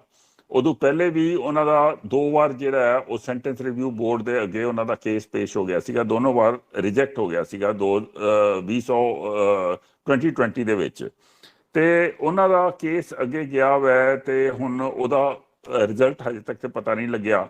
ਪਰ ਜਦੋਂ ਤੁਸੀਂ ਆਮ ਆਦਮੀ ਪਾਰਟੀ ਨੂੰ ਪੁੱਛਦੇ ਹੋ ਕਿ ਬਈ ਜਦੋਂ ਐਡੀ ਜ਼ਿਆਦਾ ਗੱਲਬਾਤ ਹੈਗੀ ਹੈ, ਤੁਸੀਂ ਇਹਦੀ ਗੱਲ ਕੀਤੀ ਸੀਗੀ, ਹੁਣ ਤੁਸੀਂ ਸੈਂਟਰ ਰਿਵਿਊ ਬੋਰਡ ਦੇ ਵਿੱਚੋਂ ਇਹਨਾਂ ਨੂੰ why don't you ensure that he is released, because ਗੱਲ ਉੱਥੇ ਹੀ ਫਸੀ ਹੋਈ ਹੈ। ਤੇ ਆਮ ਆਦਮੀ ਪਾਰਟੀ ਟਰਨ ਕਰਕੇ ਕਹਿ ਦਿੰਦੀ ਹੈ ਕਿ ਸੈਂਟਰ ਰਿਵਿਊ ਬੋਰਡ ਸਾਡੇ ਕੋਲ ਨਹੀਂ ਹੈ, ਉਹ ਜੁਡੀਸ਼ਰੀ, ਉਹਦੇ 'ਚ ਜੁਡੀਸ਼ਰੀ ਦੇ ਬੰਦੇ ਨੇ, ਪੁਲਿਸ ਨੇ, ਪ੍ਰਿਜ਼ਨ ਦੇ ਬੰਦੇ ਨੇ ਤੇ ਸਟੇਟ ਗਵਰਨਮੈਂਟ ਦੇ ਬੰਦੇ ਹੈਗੇ ਨੇ। ਤੇ ਫਿਰ ਅਗਰ ਸਟੇਟ ਗਵਰਨਮੈਂਟ ਦੇ ਹੈਗੇ ਨੇ ਤੇ ਤੁਸੀਂ ਕਰ ਕਿਉਂ ਨਹੀਂ ਸਕਦੇ? ਤੇ ਦੂਸਰਾ, ਇਹ ਜਿਹੜੀ ਸਪੈਸ਼ਲ ਰਿਮਿਸ਼ਨ ਤੇ ਨੋਟੀਫਿਕੇਸ਼ਨ ਦੇਤੀ ਹੈ ਗਵਰਨਮੈਂਟ ਨੇ, ਇਹ ਰਿਮਿਸ਼ਨ ਤੇ ਨੋਟੀਫਿਕੇਸ਼ਨ ਦੀ ਵੈਲਿਊ ਕਿੰਨੀ ਕੁ ਹੈ ਤੇ ਗਵਰਨਮੈਂਟ ਇਹਦੇ ਵਿੱਚ ਕੀ ਕਰ ਸਕਦੀ ਹੈ ਤੇ ਇਹਦੇ 'ਚ ਜੁਡੀਸ਼ਰੀ ਕੋਰਟਸ ਕੀ ਕਰ ਸਕਦੀਆਂ ਨੇ ਤੇ ਇਹਦੇ 'ਚ ਸਟੇਟ ਗਵਰਨਮੈਂਟ ਕੀ ਕਰ ਸਕਦੀ ਹੈ? ਇਸ ਗੱਲ ਦੀ ਬਹੁਤ ਜ਼ਿਆਦਾ ਕਨਫਿਊਜ਼ਨ ਅੱਗੇ ਪਿੱਛੇ ਚੱਲ ਰਹੀ ਹੈ।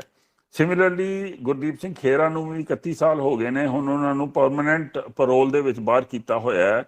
ਪਰ ਉਹਨਾਂ ਦਾ ਜਿਹੜਾ ਸੈਂਟੈਂਸ ਹੈ ਉਹ ਦਿੱਲੀ ਦਾ ਸੈਂਟੈਂਸ ਤੇ ਕਰਨਾਟਕਾ ਦਾ ਸੈਂਟੈਂਸ ਉਹਨਾਂ ਦਾ ਕਨਕਰੈਂਟਲੀ ਚੱਲਣਾ ਸੀਗਾ ਤੇ ਉਹ 20 ਸਾਲ ਦੇ ਬਾਅਦ ਉਹ ਖਤਮ ਹੋ ਗਿਆ ਸੀਗਾ। ਹੁਣ ਤੇ ਉਹਨਾਂ ਨੂੰ 31 ਸਾਲ ਹੋ ਗਏ ਨੇ ਅੰਦਰ। ਸੋ ਉਹ ਅੰਦਰ ਕਿਉਂ ਨਹੀਂ ਹੈ ਇਸ ਵੇਲੇ, ਇਹਦੇ ਬਾਰੇ ਵੀ ਕੋਈ ਖਾਸ ਲੋਕਾਂ ਨੂੰ ਜਾਣਕਾਰੀ ਨਹੀਂ ਹੈ, ਗਿਆਨ ਨਹੀਂ ਹੈ ਕਿ ਵਾਟ ਦ ਰੀਜ਼ਨ। ਸੋ ਇਹ ਗੱਲਾਂ ਨੇ, ਮੈਂ ਜ਼ਿਆਦਾ ਕਨਫਿਊਜ਼ ਨਹੀਂ ਕਰਨਾ ਚਾਹੁੰਦਾ, ਬਟ ਬੇਸਿਕਲੀ ਮੈਂ ਇਹ ਕਹਿਣਾ ਚਾਹੁੰਦਾ ਕਿ ਅਗਰ ਤੇ ਅਸੀਂ ਸੀਰੀਅਸ ਹੈਗੇ ਆ ਤੇ ਬੰਦੀ ਸਿੰਘਾਂ ਦੇ ਬਾਰੇ 'ਚ, ਤੇ ਸਾਨੂੰ ਇਹ ਸਾਰੀਆਂ ਕਨਫਿਊਜ਼ਨਸ ਨੂੰ ਦੂਰ ਕਰਨਾ ਪਏਗਾ ਤੇ ਇਹਦੇ ਉੱਤੇ ਗੱਲ ਕਰਨੀ ਪਏਗੀ ਸਹੀ ਤਰੀਕੇ ਦੇ ਨਾਲ। ਕੁਝ ਲੋਕ ਐਸੇ ਨੇ ਜੋ ਕਿ ਕਾਫੀ ਲੱਗੇ ਹੋਏ ਨੇ ਇਸ ਕੰਮ ਦੇ ਵਿੱਚ। ਇੱਕ ਜਸਪਾਲ ਸਿੰਘ ਬਾਂਝਪੁਰ ਨੇ, ਐਡਵੋਕੇਟ ਲੁਧਿਆਣਾ ਦੇ, ਉਹਨਾਂ ਨੇ ਕਾਫੀ ਇਹਦੇ 'ਤੇ ਕੰਮ ਕੀਤਾ ਹੈ ਤੇ ਉਹਨਾਂ ਦੀ ਜਿਹੜੀ ਲਿਸਟ ਹੈ ਉਹਦੇ 'ਚ 24 ਨਾਂ ਹੋਰ ਵੀ ਹੈਗੇ ਨੇ ਜਿਨ੍ਹਾਂ ਦੇ ਕੇਸਿਸ ਸੁਪਰੀਮ ਕੋਰਟ ਦੇ ਵਿੱਚ ਤੇ ਕਈ ਜਗ੍ਹਾ ਦੇ ਵਿੱਚ ਪੈਂਡਿੰਗ ਚੱਲ ਰਹੇ ਨੇ ਤੇ ਉਹਨਾਂ ਦੇ ਬਾਰੇ ਕੀ ਕਰਨਾ ਹੈ ਉਹ ਵੀ ਸੋਚਣਾ ਹੈ। ਸੋ ਇੱਕ ਉਹ ਜਸਪਾਲ ਸਿੰਘ ਮਾਂਜਪੁਰ ਨੇ ਤੇ ਹੋਰ ਇਹਦੇ 'ਚ ਕਿਤੇ ਲਿਖਿਆ ਹੋਇਆ ਕਿ 80 ਡਿਟੇਨੀਜ਼ ਹੋਰ ਵੀ ਹੈਗੇ ਨੇ, ਪਰ ਬੇਸਿਕਲੀ ਉਹ ਬਾਅਦ ਦੇ ਕੇਸਿਸ ਨੇ, ਉਹ ਮਿਲੀਟੈਂਸੀ ਰਿਲੇਟਡ ਕੇਸਿਸ ਉਸ ਟਾਈਮ ਦੇ ਨਹੀਂ ਨੇ। ਤੇ ਦੂਸਰਾ ਹੈਗਾ ਬਾਬਾ ਸੂਰਤ ਸਿੰਘ ਖਾਲਸਾ, ਉਹ ਵੀ ਇਹਦੇ ਤੇ ਕਾਫੀ ਕੰਮ ਕਰ ਰਹੇ ਨੇ। ਗੁਰਬਖਸ਼ ਸਿੰਘ ਤੇ ਬਾਬਾ ਸੂਰਤ ਸਿੰਘ ਖਾਲਸਾ ਜਿਨ੍ਹਾਂ ਨੇ ਕਾਫੀ ਅਪਰੋਚ ਕੀਤਾ, ਹੰਗਰ ਸਟ੍ਰਾਈਕਸ ਦੇ ਉੱਤੇ ਵੀ ਬਹਿੰਦੇ ਨੇ। ਤੇ ਇਹ ਗੁਰਮੀਤ ਸਿੰਘ, ਲਖਵਿੰਦਰ ਸਿੰਘ, ਸ਼ਮਸ਼ੇਰ ਸਿੰਘ ਜੋ ਨਿਕਲੇ ਨੇ ਜਿਹੜੇ ਮੈਂ ਦੱਸੇ ਨੇ 6, ਉਹਨਾਂ ਦੇ ਵਾਸਤੇ ਉਹਨਾਂ ਨੇ ਹੀ ਕੰਮ ਕੀਤਾ ਜ਼ਿਆਦਾ। ਸੋ ਬੇਸਿਕਲੀ ਇੱਥੇ ਜਾ ਕੇ ਸਾਡੀ ਗੱਲ ਰੁਕਦੀ ਹੈ ਬੰਦੀ ਸਿੰਘਸ ਦੇ ਬਾਰੇ ਦੇ ਵਿੱਚ। ਤੇ ਇਹਦੇ ਬਾਅਦ ਫਿਰ ਇਨਫੋਰਮੇਸ਼ਨ ਦੇ ਕੇ ਮੈਂ ਹੁਣ ਓਪਨ ਕਰ ਦਿੰਦਾ ਡਿਸਕਸ਼ਨ ਨੂੰ ਕਿ ਅਸੀਂ ਕਿਹੜੇ ਪਾਸੇ ਚੱਲੀਏ, ਕੀ ਕਰੀਏ। ਇੱਥੇ ਵਕੀਲ ਵੀ ਬੈਠੇ ਹੋਏ ਨੇ, ਸੋਸ਼ਲ ਐਕਟਿਵਿਸਟ ਬੈਠੇ ਹੋਏ ਨੇ, ਸੋਸ਼ਲ ਵਰਕਰਸ ਬੈਠੇ ਹੋਏ ਨੇ, ਐਸੇ ਬੈਠੇ ਨੇ ਜੋ ਕਿ ਹਿਊਮਨ ਰਾਈਟ ਆਰਗੇਨਾਈਜੇਸ਼ਨਸ ਦੇ ਬਾਰੇ 'ਚ ਬਹੁਤ ਕੁਝ ਸਮਝਦੇ ਨੇ। तो the forum is now open। मैं ਸਤਿੰਦਰ ਜੀ ਨੂੰ हैंड ओवर कर देना ਤੇ ਚਲੋ ਇਹ ਗੱਲ ਕਰਕੇ ਦੇਖੀਏ ਕਿ what is the solution। ਇਸ ਚੀਜ਼ ਦਾ ਕਲੋਜ਼ਰ ਮਿਲ ਵੀ ਸਕਦਾ ਹੈ ਕਿ ਨਹੀਂ ਮਿਲ ਸਕਦਾ ਹੈ। Thank you very much Satinder ji. ਹੋਰ ਤੇ I have nothing more to say. Thank you ji. ਬਹੁਤ ਬਹੁਤ ਸ਼ੁਕਰੀਆ ਜੀ। ਇਹਨਾਂ ਨੇ ਆਪਣਾ ਪੂਰਾ ਵਿਸ਼ੇ ਰੱਖਿਆ, ਸਾਰਿਆਂ ਦੇ ਵਿੱਚ ਆਇਆ ਅਤੇ ਸਾਰਿਆਂ ਦੇ ਵਿੱਚ ਆਇਆ ਤੇ ਆਪਣੇ ਵਿੱਚ ਅੱਜ ਕਾਫੀ ਡਿਗਨਿਟਰੀਜ਼ ਹੈ ਜਿਹੜੀ ਇਸ ਵਿਸ਼ੇ ਤੋਂ ਸੰਬੰਧਿਤ ਵੀ ਹੈ ਔਰ ਬੜੀ ਚਿੰਤਿਤ ਵੀ ਹੈ। ਉਹ ਸਾਰਿਆਂ ਦੇ ਇੱਕ ਵਾਰੀ ਸਾਰਿਆਂ ਦੇ ਵਿਚਾਰ ਆ ਜਾਣ ਤਾਂ ਕਿ ਜਿੱਦਾਂ ਕਰਨਲ ਸਾਹਿਬ ਨੇ ਕਿਹਾ ਇੱਕ ਵਾਰੀ ਕਲੱਬ ਡਾਊਨ ਕਰਕੇ ਤਾਂ ਕੁਛ ਨਾ ਕੁਛ ਅਸੀਂ ਜੋ ਵੀ ਸਾਡੇ ਤੋਂ ਸਾਡਾ ਪੇਪਰ ਤਿਆਰ ਹੁੰਦਾ ਉਹ ਕਰੀਏ। ਅਜੇ ਜੀ ਹਾਂ ਤੁਸੀਂ ਬੋਲਣਾ ਚਾਹੁੰਦੇ ਸੀ ਕਿ ਹੁਣ ਜੋ ਆਪਣੇ ਇੱਕ ਵਾਰੀ ਕਰੇ ਜਾਣਗੇ ਤਾਂ ਬੋਲੀ ਵੀ ਜਾਣਗੇ, ਆਪਣਾ ਵਿਸ਼ੇ ਵੀ ਰੱਖੀ ਜਾ। ਅਜੇ ਜੀ ਬੋਲੋ ਸਰ। ਅਜੇ ਜੀ ਬੜੇ ਸੀਨੀਅਰ ਜਰਨਲਿਸਟ ਹੈ। ਅਜੇ ਜੀ ਥੈਂਕ ਯੂ। ਐਟ ਦਾ ਆਊਟਸੈਟ ਮੈਂ ਕਰਨਲ ਜੈਬੰਸ ਜੀ ਨੂੰ ਬਹੁਤ ਵਧਾਈ ਦਿੰਦਾ। ਉਹਨਾਂ ਨੇ ਬੜਾ ਸੈਂਸਿਟਿਵ ਇਸ਼ੂ ਬੜਾ ਇਲੈਬੋਰੇਟ ਤਰੀਕੇ ਨਾਲ ਰੱਖਿਆ ਤੇ ਮੈਨੂੰ ਲੱਗਦਾ ਹੈ ਕਿ ਜੇ ਪੰਜਾਬ ਦੀ ਸਮੱਸਿਆ ਦਾ, ਪੰਜਾਬ ਦਾ ਜਿਹੜਾ ਡਾਰਕ ਪੀਰੀਅਡ ਹੈ ਉਹਨੂੰ ਅਸੀਂ ਵੀ ਨੀਡ ਟੂ ਆਊਟਗਰੋ ਇਟ। ਉਹਦੇ ਲਈ ਇਹ ਜਿਹੜੀ ਛੋਟੀ ਸਮੱਸਿਆਵਾਂ ਨੇ ਇਹਨਾਂ ਨੂੰ ਵੀ ਓਵਰਕਮ ਕਰਨਾ ਚਾਹੀਦਾ। ਲੇਕਿਨ ਜਦੋਂ ਸਾਰੀ ਗੱਲ ਹੋ ਰਹੀ ਸੀ ਮੇਰੇ ਦਿਮਾਗ 'ਚ ਕੁਝ ਸਵਾਲ ਖੜੇ ਹੋ ਰਹੇ ਸੀਗੇ ਵਿੱਚ ਮੈਂ ਸਾਰੇ ਜਿਹੜੇ ਸਰੋਤਾ ਨੇ ਉਹਨਾਂ ਨਾਲ ਵੀ ਸ਼ੇਅਰ ਕਰਦੇ ਹਾਂ ਤੇ ਕਰਨਲ ਜੈਬੰਸ ਜੀ ਨਾਲ ਵੀ। ਮੇਰੇ 3 ਸਵਾਲ ਜਿਹੜੇ spontaneously which came to my mind is ਕਿ ਜਿਨ੍ਹਾਂ ਬੰਦੀਆਂ ਬਾਰੇ ਛੁਡਵਾਉਣ ਬਾਰੇ ਅਸੀਂ ਗੱਲ ਕਰ ਰਹੇ ਹਾਂ ਉਹਨਾਂ ਨੇ ਕਦੇ ਕਲੇਮੈਂਸੀ ਮੰਗੀ ਹੈ? ਕਿਉਂਕਿ ਮੈਨੂੰ ਪਤਾ ਹੈ ਰਾਜੋਆਣਾ ਨੂੰ ਕਈ ਵਾਰੀ ਕਿਹਾ ਗਿਆ ਵੀ ਤੁਸੀਂ say sorry for having being part of Beant Singh's case, ਪਰ ਉਹਨੇ ਕਦੇ ਸੌਰੀ ਨਹੀਂ ਕਿਹਾ। ਤੇ ਬਾਕੀਆਂ ਨੇ ਕਦੇ ਕੋਈ ਰਿਗਰੈਟ ਕੀਤੀ ਹੈ? ਨੰਬਰ 1। ਜੇ ਰਿਗਰੈਟ ਨਹੀਂ ਕੀਤੀ ਤੇ ਉਹਨਾਂ ਦਾ ਐਟੀਟਿਊਡ ਕੀ ਰਹੇਗਾ ਇਫ ਦੇ ਆਰ ਰਿਲੀਜ਼ਡ? ਦੂਜੀ ਗੱਲ ਜੋ ਮੇਰੇ ਮਨ 'ਚ ਸੁਭਾਵਿਕ ਤੌਰ ਤੇ ਆਈ ਸੀ ਉਹ ਇਹ ਸੀ ਕਿ ਜੇ ਆਪਾਂ ਸਿੱਖ ਬੰਦੀਆਂ ਬਾਰੇ ਗੱਲ ਕਰ ਰਹੇ ਹਾਂ ਤੇ ਕੀ ਆਪਾਂ ਹਿੰਦੂ ਬੰਦੀਆਂ ਬਾਰੇ ਵੀ ਇਦਾਂ ਹੀ ਗੱਲ ਕਰੀਏ, ਮੁਸਲਿਮ ਬੰਦੀਆਂ ਬਾਰੇ ਵੀ ਇਦਾਂ ਹੀ ਗੱਲ ਕਰੀਏ, ਕ੍ਰਿਸਚੀਅਨ ਬੰਦੀਆਂ ਬਾਰੇ ਵੀ ਇਦਾਂ ਹੀ ਗੱਲ ਕਰੀਏ? ਕਿਉਂਕਿ ਇਹ ਈਡੀਅਮ ਫਿਰ ਬੜਾ ਇਲੈਬੋਰੇਟ ਹੋ ਜਾਏਗਾ because it will come into the jurisdiction of law। ਤੇ ਜਦੋਂ ਲਾਅ ਦਾ ਪ੍ਰੋਸੀਜਰ ਚੱਲ ਰਿਹਾ, ਜਿਸ ਤਰ੍ਹਾਂ ਕਰਨਲ ਸਾਹਿਬ ਨੇ ਖੁਦ ਦੱਸਿਆ ਹੈ ਕਿ ਮੈਨੀ ਆਫ them ਦੇ ਬਾਰੇ ਸਾਨੂੰ ਪਤਾ ਨਹੀਂ, ਹਵਾੜਾ ਬਾਰੇ ਸਾਨੂੰ ਪਤਾ ਨਹੀਂ, ਇਹ ਸਾਰੇ ਜਿਹੜੇ ਕੇਸਿਸ ਨੇ ਕਿਸ ਸਟੇਜ ਤੇ ਨੇ, ਜੁਡੀਸ਼ੀਅਲ ਨੇ। ਰਾਜੋਆਣਾ ਦਾ ਕੇਸ ਸਬ ਜੁਡਿਸ ਹੈ, ਸਬ ਜੁਡਿਸ ਨਹੀਂ ਹੈਗਾ, it is awaiting consent of the president ਕਿ ਉਹਨਾਂ ਨੂੰ ਕਲੇਮੈਂਸੀ ਮਿਲਣੀ ਚਾਹੀਦੀ ਕਿ ਨਹੀਂ। ਤੇ ਇਹ ਸਾਰੀਆਂ ਜਿਹੜੀਆਂ ਚੀਜ਼ਾਂ ਨੇ which is in the periphery of law right now, should just one community become the rewarding factor in it, or will it broadly apply to other communities also? ਤੀਜਾ ਮੇਰਾ ਪੁਆਇੰਟ ਜਿਹੜਾ ਦਿਮਾਗ 'ਚ ਸਪੌਂਟੇਨੀਅਸਲੀ ਆਇਆ ਉਹ ਇਹ ਸੀਗਾ ਕਿ ਸੰਗਰੂਰ ਦਾ ਜਿਹੜਾ ਬਾਈ ਇਲੈਕਸ਼ਨ ਹੋਇਆ ਲੋਕ ਸਭਾ ਦਾ, ਉਹਦੇ 'ਚ ਅਕਾਲੀ ਦਲ ਨੇ ਰਾਜੋਆਣਾ ਨੂੰ ਇੱਕ ਮੁੱਦਾ ਬਣਾਇਆ। ਹਾਲਾਂਕਿ ਅਕਾਲੀ ਦਲ ਨੂੰ ਮਤਲਬ they had to lick the dust by doing this। Akali Dal ਇਸ ਵੇਲੇ ਸਟਰਗਲ ਕਰ ਰਿਹਾ ਹੈ, ਇਸ਼ੂਜ਼ ਹੈ ਨਹੀਂ ਗਏ, ਪਰਸਨੈਲਿਟੀਜ਼ ਹੈ ਨਹੀਂ ਗਈਆਂ, ਉਹ ਸਾਰਾ ਚੀਜ਼ਾਂ Akali Dal is groping in the dark, we all know about it. ਤੇ ਕੀ ਅਸੀਂ ਅਕਾਲੀ ਦਲ ਦੀ ਟਿਊਨ ਤੇ ਨਹੀਂ ਆਪਾਂ ਮਤਲਬ we are singing the same tune? Because ਹੁਣੇ ਸੁਖਬੀਰ ਬਾਦਲ ਨੇ ਵੀ ਪ੍ਰੋਟੈਸਟ ਕੀਤੇ ਨੇ, ਗਾਣੇ ਵੀ ਗਾਏ ਨੇ, ਉਹਨਾਂ ਨੇ ਟਰੈਕਟਰ ਰੈਲੀ ਵੀ ਕੱਢੀ ਹੈ ਬੰਦੀ ਸਿੱਖਾਂ ਬਾਰੇ। ਤੇ ਆਪਾਂ ਉਸੇ ਕਾਜ਼ ਨੂੰ this is a very political observation, ਆਪਾਂ ਇਹ ਵੀ ਕਹਿ ਸਕਦੇ ਹਾਂ ਕਿ ਅਸੀਂ ਆਪਣੇ ਤਰੀਕੇ ਨਾਲ ਇਸ ਇਸ਼ੂ ਨੂੰ ਪਰਸਿਊ ਕਰ ਰਹੇ ਹਾਂ, but somewhere it seems to be inspired by the Akalis and as if we are trying to hijack Akali agenda। तो ये 3 point मेरे दिमाग spontaneously आए सी, तो I very humbly submit it to Colonel Jay sir। बहुत बढ़िया sir.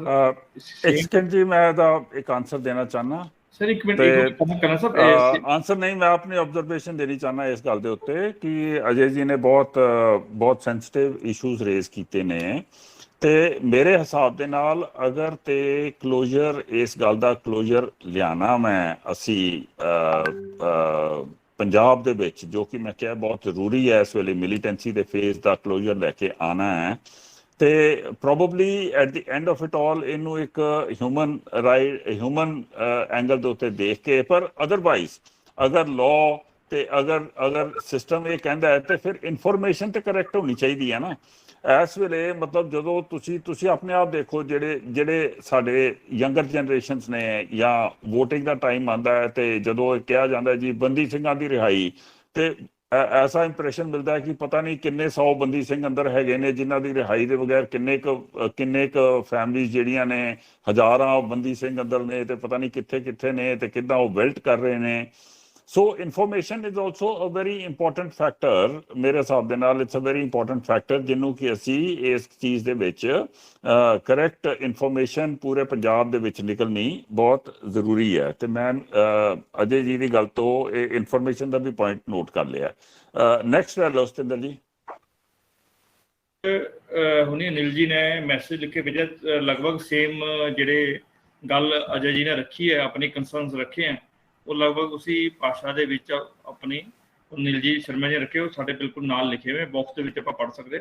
Sumeet ਦਈਆ ਜੀ ਆਪਣੀ ਗੱਲ ਰੱਖਣਾ ਚਾਹੁੰਦੇ। ਸੁਮੀਤ ਜੀ सर बाकी और भी हाँ, धन्यवाद सतेंद्र जी, धन्यवाद बहुत। मैं कर्नल साहब को सबसे पहले बधाई देता हूँ, उन्होंने इतना संवेदनशील मुद्दा उठाया। उनकी किताब के लिए भी बधाई। उनका आर्टिकल भी मैंने पढ़ा है, उसमें काफी जानकारियां हैं, इतनी जानकारियां शायद अखबार में भी नहीं होती।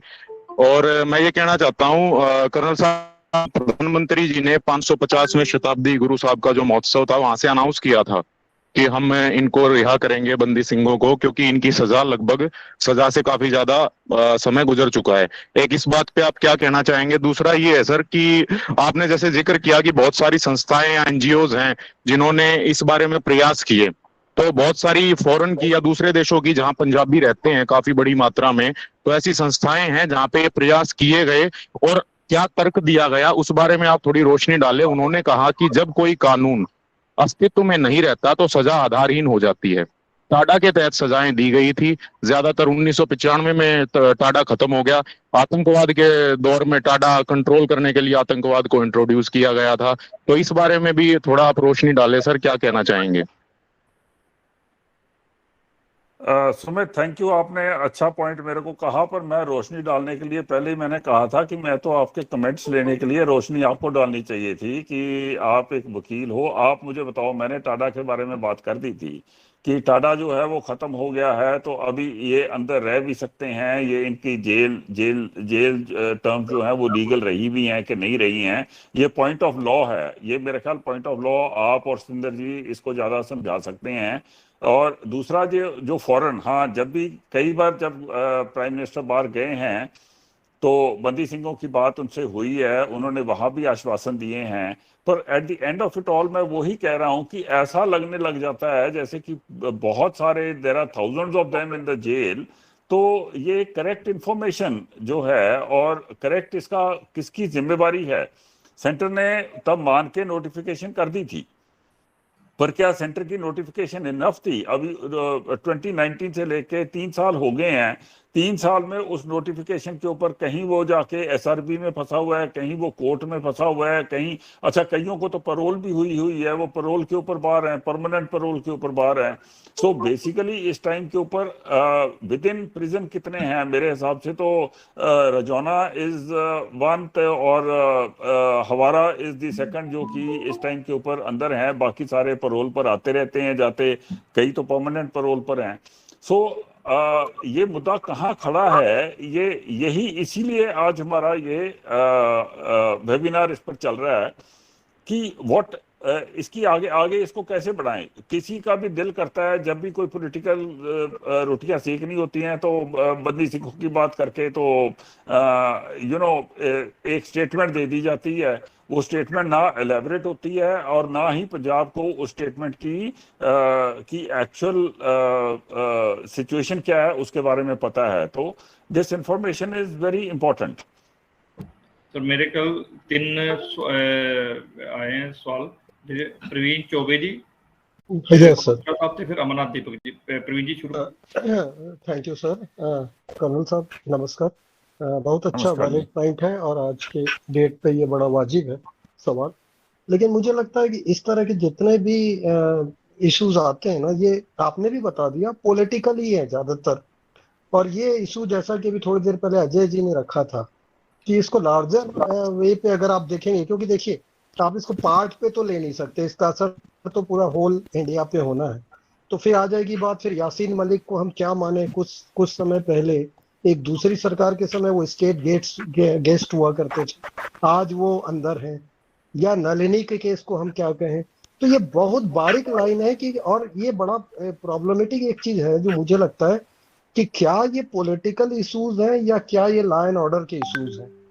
क्या ये कानूनन डील करने चाहिए या पॉलिटिकली। और ऐसा पहली बार नहीं है, इस देश में भी और दुनिया में भी अक्सर ऐसा होता है, क्योंकि लार्जर इंटरेस्ट में सरकारें बहुत सारी इस तरह की चीजें करती हैं, कंप्रोमाइज भी होते हैं, समाज की व्यवस्था के लिए भी जरूरी होते हैं।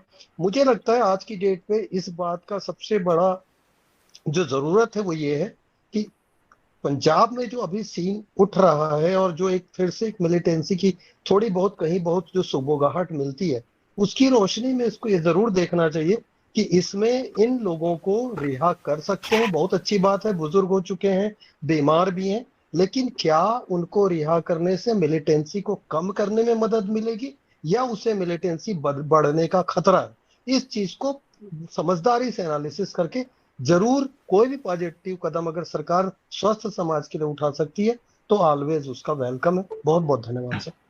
प्रवीण जी बहुत शुक्रिया। एक मिनट जयवंत जी, हाँ इकट्ठे जी, 2-3 सवाल ले लिए, फिर चौबे टाइम जी। ज्यादा लग जाना। 2-3 सवाल इकट्ठे ले लिए, फिर इकट्ठे कर देना तो जयवंत जी। नहीं ये चौबे जी का मैं कर देना खत्म, बहुत छोटे। देखो देखो चौबे जी, ऐसा है कि मैं JNK का भी एक्सपर्ट हूँ।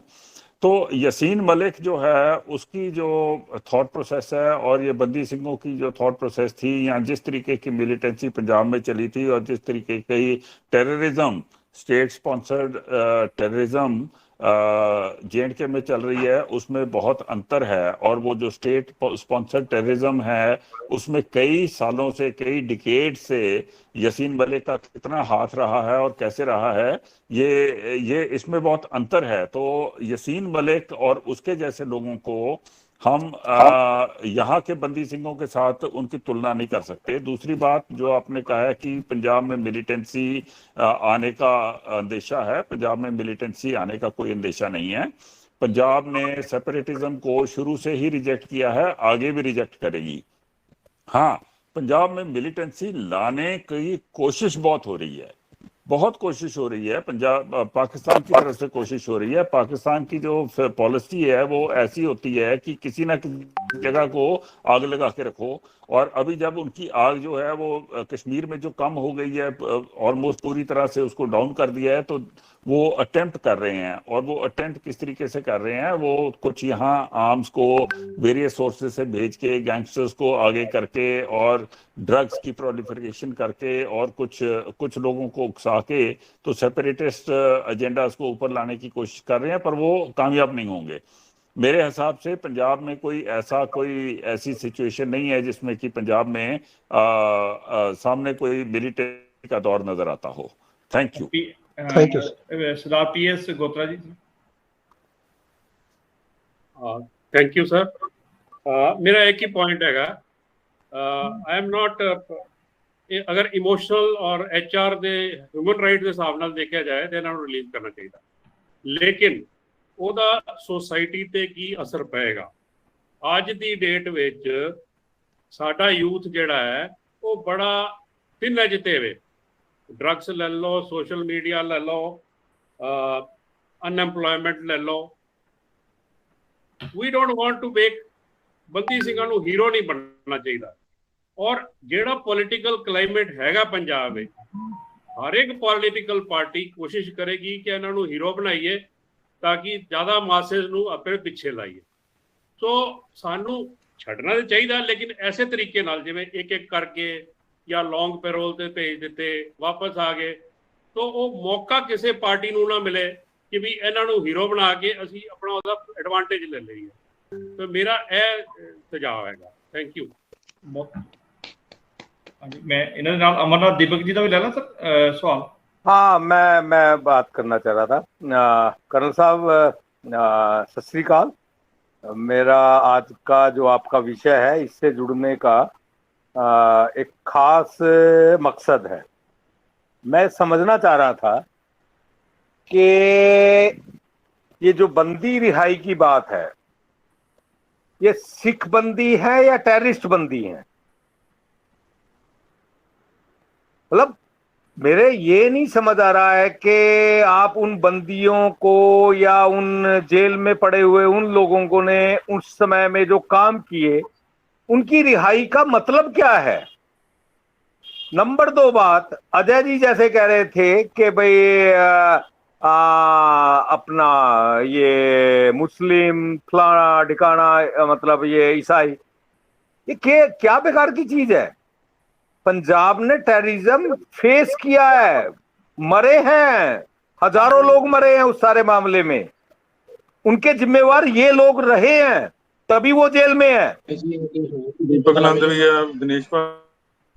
और तीसरी एक और बात मैं जो कहना चाह रहा हूं ना, इसकी टेक्निकलिटी में कौन पॉलिटिकल पार्टी चाह रही है कि आप सिंपल सी बात है, रूबिया केस है हमारे सामने है, जिसने पूरे जम्मू कश्मीर के अंदर सारा का सारा टेररिज्म उसके बाद क्रिएट होना शुरू हुआ। एक रूबिया की रिहाई में हमने 5 आदमी छोड़ दिए, 4 आदमी टेररिस्ट छोड़ दिए, और उसके बाद ये सारे का सारा नरसंहार हुआ वहां पे। क्या चाहे ये कितने भी अक्षम हो चुके होंगे, बुजुर्ग हो चुके होंगे, चाहे कुछ भी हो चुके होंगे, अगर रिहा करने के बाद आप मैसेज क्या देंगे सोसाइटी को? मेरा ये एक क्वेश्चन है बस। गोत्रा साहब और अमरनाथ दीपक जी के दो ਜਿਹੜੇ सवाल है सर जरा करना सर, क्या आप दोनों के पॉइंट बहुत ज़्यादा वैलिड हैं, बहुत सेंसिटिव पॉइंट्स ने, दोवां दे बहुत ज़्यादा सेंसिटिव ने। ब्रिगेडियर गोत्रा ने ते सेम चीज़ बिल्कुल टेररिज्म के बड़े बड़े एक्सपर्ट ने, सो ਉਹਨਾਂ ਦੀ ਪੁਆਇੰਟ ਜਿਹੜਾ ਉਹ ਉਹਨਾਂ ਨੇ ਬੜਾ ਸੋਚ ਸਮਝ ਕੇ ਬਣਾਇਆ ਹੈ। ਇਸੇ ਪੁਆਇੰਟ ਦੇ ਉੱਤੇ ਅਜੇ ਨੇ ਵੀ ਗੱਲ ਕੀਤੀ ਸੀਗੀ ਤੇ ਦੀਪਕ ਜੀ ਦਾ ਵੀ ਇਹਦੇ 'ਚ ਕੁਝ ਹੋ ਸਕਦਾ। ਮੈਂ ਤੁਹਾਨੂੰ ਸ਼ੁਰੂ ਦੇ ਵਿੱਚ ਆਪਣੇ ਉਹਦੇ 'ਚ ਕਿਹਾ ਸੀਗਾ ਕਿ the release has to be based on good behaviour and assurance to live according to the constitutional norms. ਇਹ ਗੱਲ ਜਿਹੜੀ ਹੈ, ਇਹ ਜਦੋਂ ਕਲੀਮੈਂਸੀ ਦੀ ਐਪਲੀਕੇਸ਼ਨਸ ਅੱਗੇ ਹੁੰਦੀਆਂ ਨੇ ਤੇ ਇਹ ਗੱਲ ਜਿਹੜੀ ਹੈ ਮੰਨੀ ਜਾਂਦੀ ਹੈ, ਤੇ ਇਹਨਾਂ ਵਿੱਚੋਂ ਕੋਈ ਵੀ ਅਗਰ ਐਸਾ ਹੋਏਗਾ ਜਿਹੜਾ ਕਿ ਜੋ ਇਸ ਗੱਲ ਨੂੰ to live in assurance of in accordance with constitution norms ਨਹੀਂ ਮੰਨੇਗਾ, ਉਹਦੀ ਰਿਹਾਈ ਨਹੀਂ ਹੋ ਸਕਦੀ।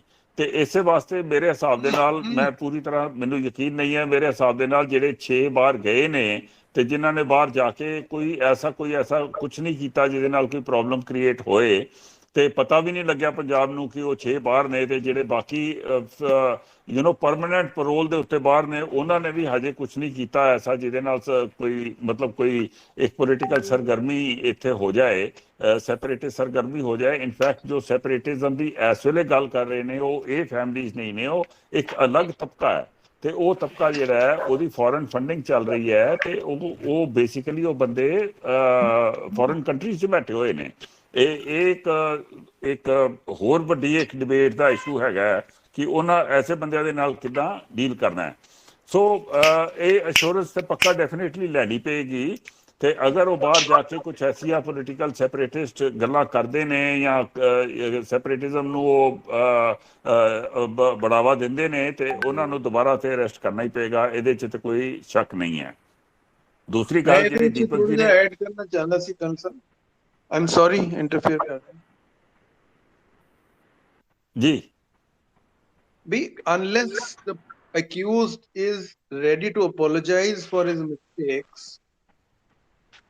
why are we going overboard to release them? मैं ਉਹਨਾਂ ਵੱਲੋਂ ਇੱਕ ਵੀ ਸੈਂਟੈਂਸ ਨਹੀਂ ਆਇਆ ਕਿ I'm sorry ਕਿ ਮੈਂ ਬਿਆਨ ਸਿੰਘ ਦਾ ਮਰਡਰ ਕਰਤਾ, I'm sorry that I indulged in this killing, ਮੈਂ ਜੋ ਕੀਤਾ ਨਹੀਂ। ਮੈਂ ਪੂਰੀ ਬੇਨਤੀ ਸੁਣੋ, ਜਦੋਂ ਉਹਨਾਂ ਦੇ ਮਨ 'ਚ ਹਜੇ ਤੱਕ ਕੋਈ ਰਿਗਰੈਟ ਹੈ ਨਹੀਂਗਾ ਤੇ ਮੈਨੂੰ ਸਮਝ ਨਹੀਂ ਆ ਰਿਹਾ why are we going overboard to get released unless they say sorry I've done it, so then perhaps we can take it up legally also ਵੀ ਹਾਂਜੀ ਉਹਨਾਂ ਨੇ ਤੇ ਮਾਫੀ ਮੰਗ ਲਈ ਹੈ, ਚਲੋ ਉਹਨਾਂ ਨੂੰ ਕਲੇਮੈਂਸੀ ਮਿਲ ਜਾਣੀ ਚਾਹੀਦੀ। ਉਹਨਾਂ ਵੱਲੋਂ ਇੱਕ ਵਰਡ ਨਹੀਂ ਆਇਆ sorry the, but we are becoming champions of their release। Very good Ajay, your point is noted. ਇਹ ਪੁਆਇੰਟ ਨੋਟ ਕਰ ਦਿੱਤਾ ਹੈ। ਇਹਦੇ ਉੱਤੇ ਆਪਾਂ ਫਿਰ ਦੁਬਾਰਾ ਹੋਰ ਰਿਸਰਚ ਕਰਾਂਗੇ ਕਿ ਜਿਹੜੇ ਛੱਡੇ ਗਏ ਨੇ ਉਹਨਾਂ ਨੇ ਸੌਰੀ ਕਿਹਾ ਸੀਗਾ, ਉਹਨਾਂ ਦੀ ਕਲੀਮੈਂਸੀ ਦੀਆਂ ਐਪਲੀਕੇਸ਼ਨਸ ਕਿਸ ਤਰੀਕੇ ਦੇ ਨਾਲ ਉਹ ਹੋਈਆਂ ਨੇ। तो इन एनी केस जो बेअंत सिंह के जो किलर्स हैं उसमें राजोआना की तो रिलीज की कोई गल नहीं हो रही है, राजोआना के रिलीज की कोई गल नहीं हो रही है। You know the idea is कि डेथ सेंटेंस ਨੂੰ कम्यूट करके लाइफ इंप्रिजनमेंट के उत्ते कर देन। तो जगतार सिंह हवारा दे भी निकलन की हजे तक कोई ऐसी कोई गल चली नहीं है। सो ਇਹਦੇ 'ਚ ਦੇਖਣਾ ਪਏਗਾ ਕਿ ਇਹਨਾਂ ਦੋਵਾਂ ਦਾ ਕੀ ਕਹਿਣਾ ਹੈਗਾ for living by constitutional norms. ਜੋ ਬਾਕੀ ਹੈਗੇ ਨੇ ਉਹਨਾਂ ਦੀ ਵੀ ਤੇ ਅਸੀਂ ਗੱਲ ਕਰ ਰਹੇ ਹਾਂ ਨਾ। ਤੇ ਹੁਣ ਦੀਪਕ ਜੀ ਦੀ ਗੱਲ ਜਿਹੜੀ ਹੈਗੀ ਹੈ ਕਿ ਦੀਪਕ ਜੀ ਬੇਸਿਕਲੀ ਟੈਰਰਿਸਟ, ਉਹ ਮੈਂ ਤੁਹਾਨੂੰ ਪਹਿਲੇ ਕਿਹਾ ਸੀਗਾ ਕਿ ਜਿਹੜੇ ਸਿਚੁਏਸ਼ਨ ਜਿਹੜੇ ਤਰੀਕੇ ਦੇ ਨਾਲ ਕਸ਼ਮੀਰ ਦੇ ਵਿੱਚ ਵਾਇਲੈਂਸ ਹੋਈ ਹੈ, ਕਸ਼ਮੀਰ ਦੇ ਵਿੱਚ ਬੇਸਿਕਲੀ ਫੋਰਨ ਸਪਾਂਸਰਡ ਟੈਰਰਿਜ਼ਮ ਸੀਗੀ।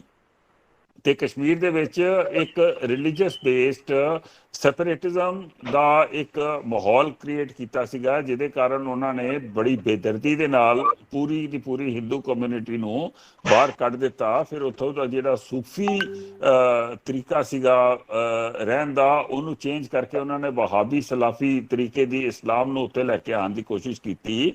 ਇਹਦੇ ਵਿੱਚ ਫੋਰਨ ਕੰਟਰੀਜ਼ ਦਾ ਕਸ਼ਮੀਰ ਨੂੰ ਹਿੰਦੁਸਤਾਨ ਕੋਲੋਂ ਸੈਪਰੇਟ ਕਰਨ ਦੇ ਵਾਸਤੇ ਬਹੁਤ ਵੱਡਾ ਹੱਥ ਸੀਗਾ। ਤੇ ਜਿਹੜੇ ਉਹ ਕਰ ਰਹੇ ਸੀਗੇ ਉਹ ਸਿਰਫ ਲੋਕਲ ਟੈਰਰਿਸਟ ਨਹੀਂ ਸੀਗੇ, ਉਹ ਫੋਰਨ ਕੰਮ ਕਰ ਰਹੇ ਸੀਗੇ। ਉਹ ਹੈ ਟੈਰਰਿਜ਼ਮ।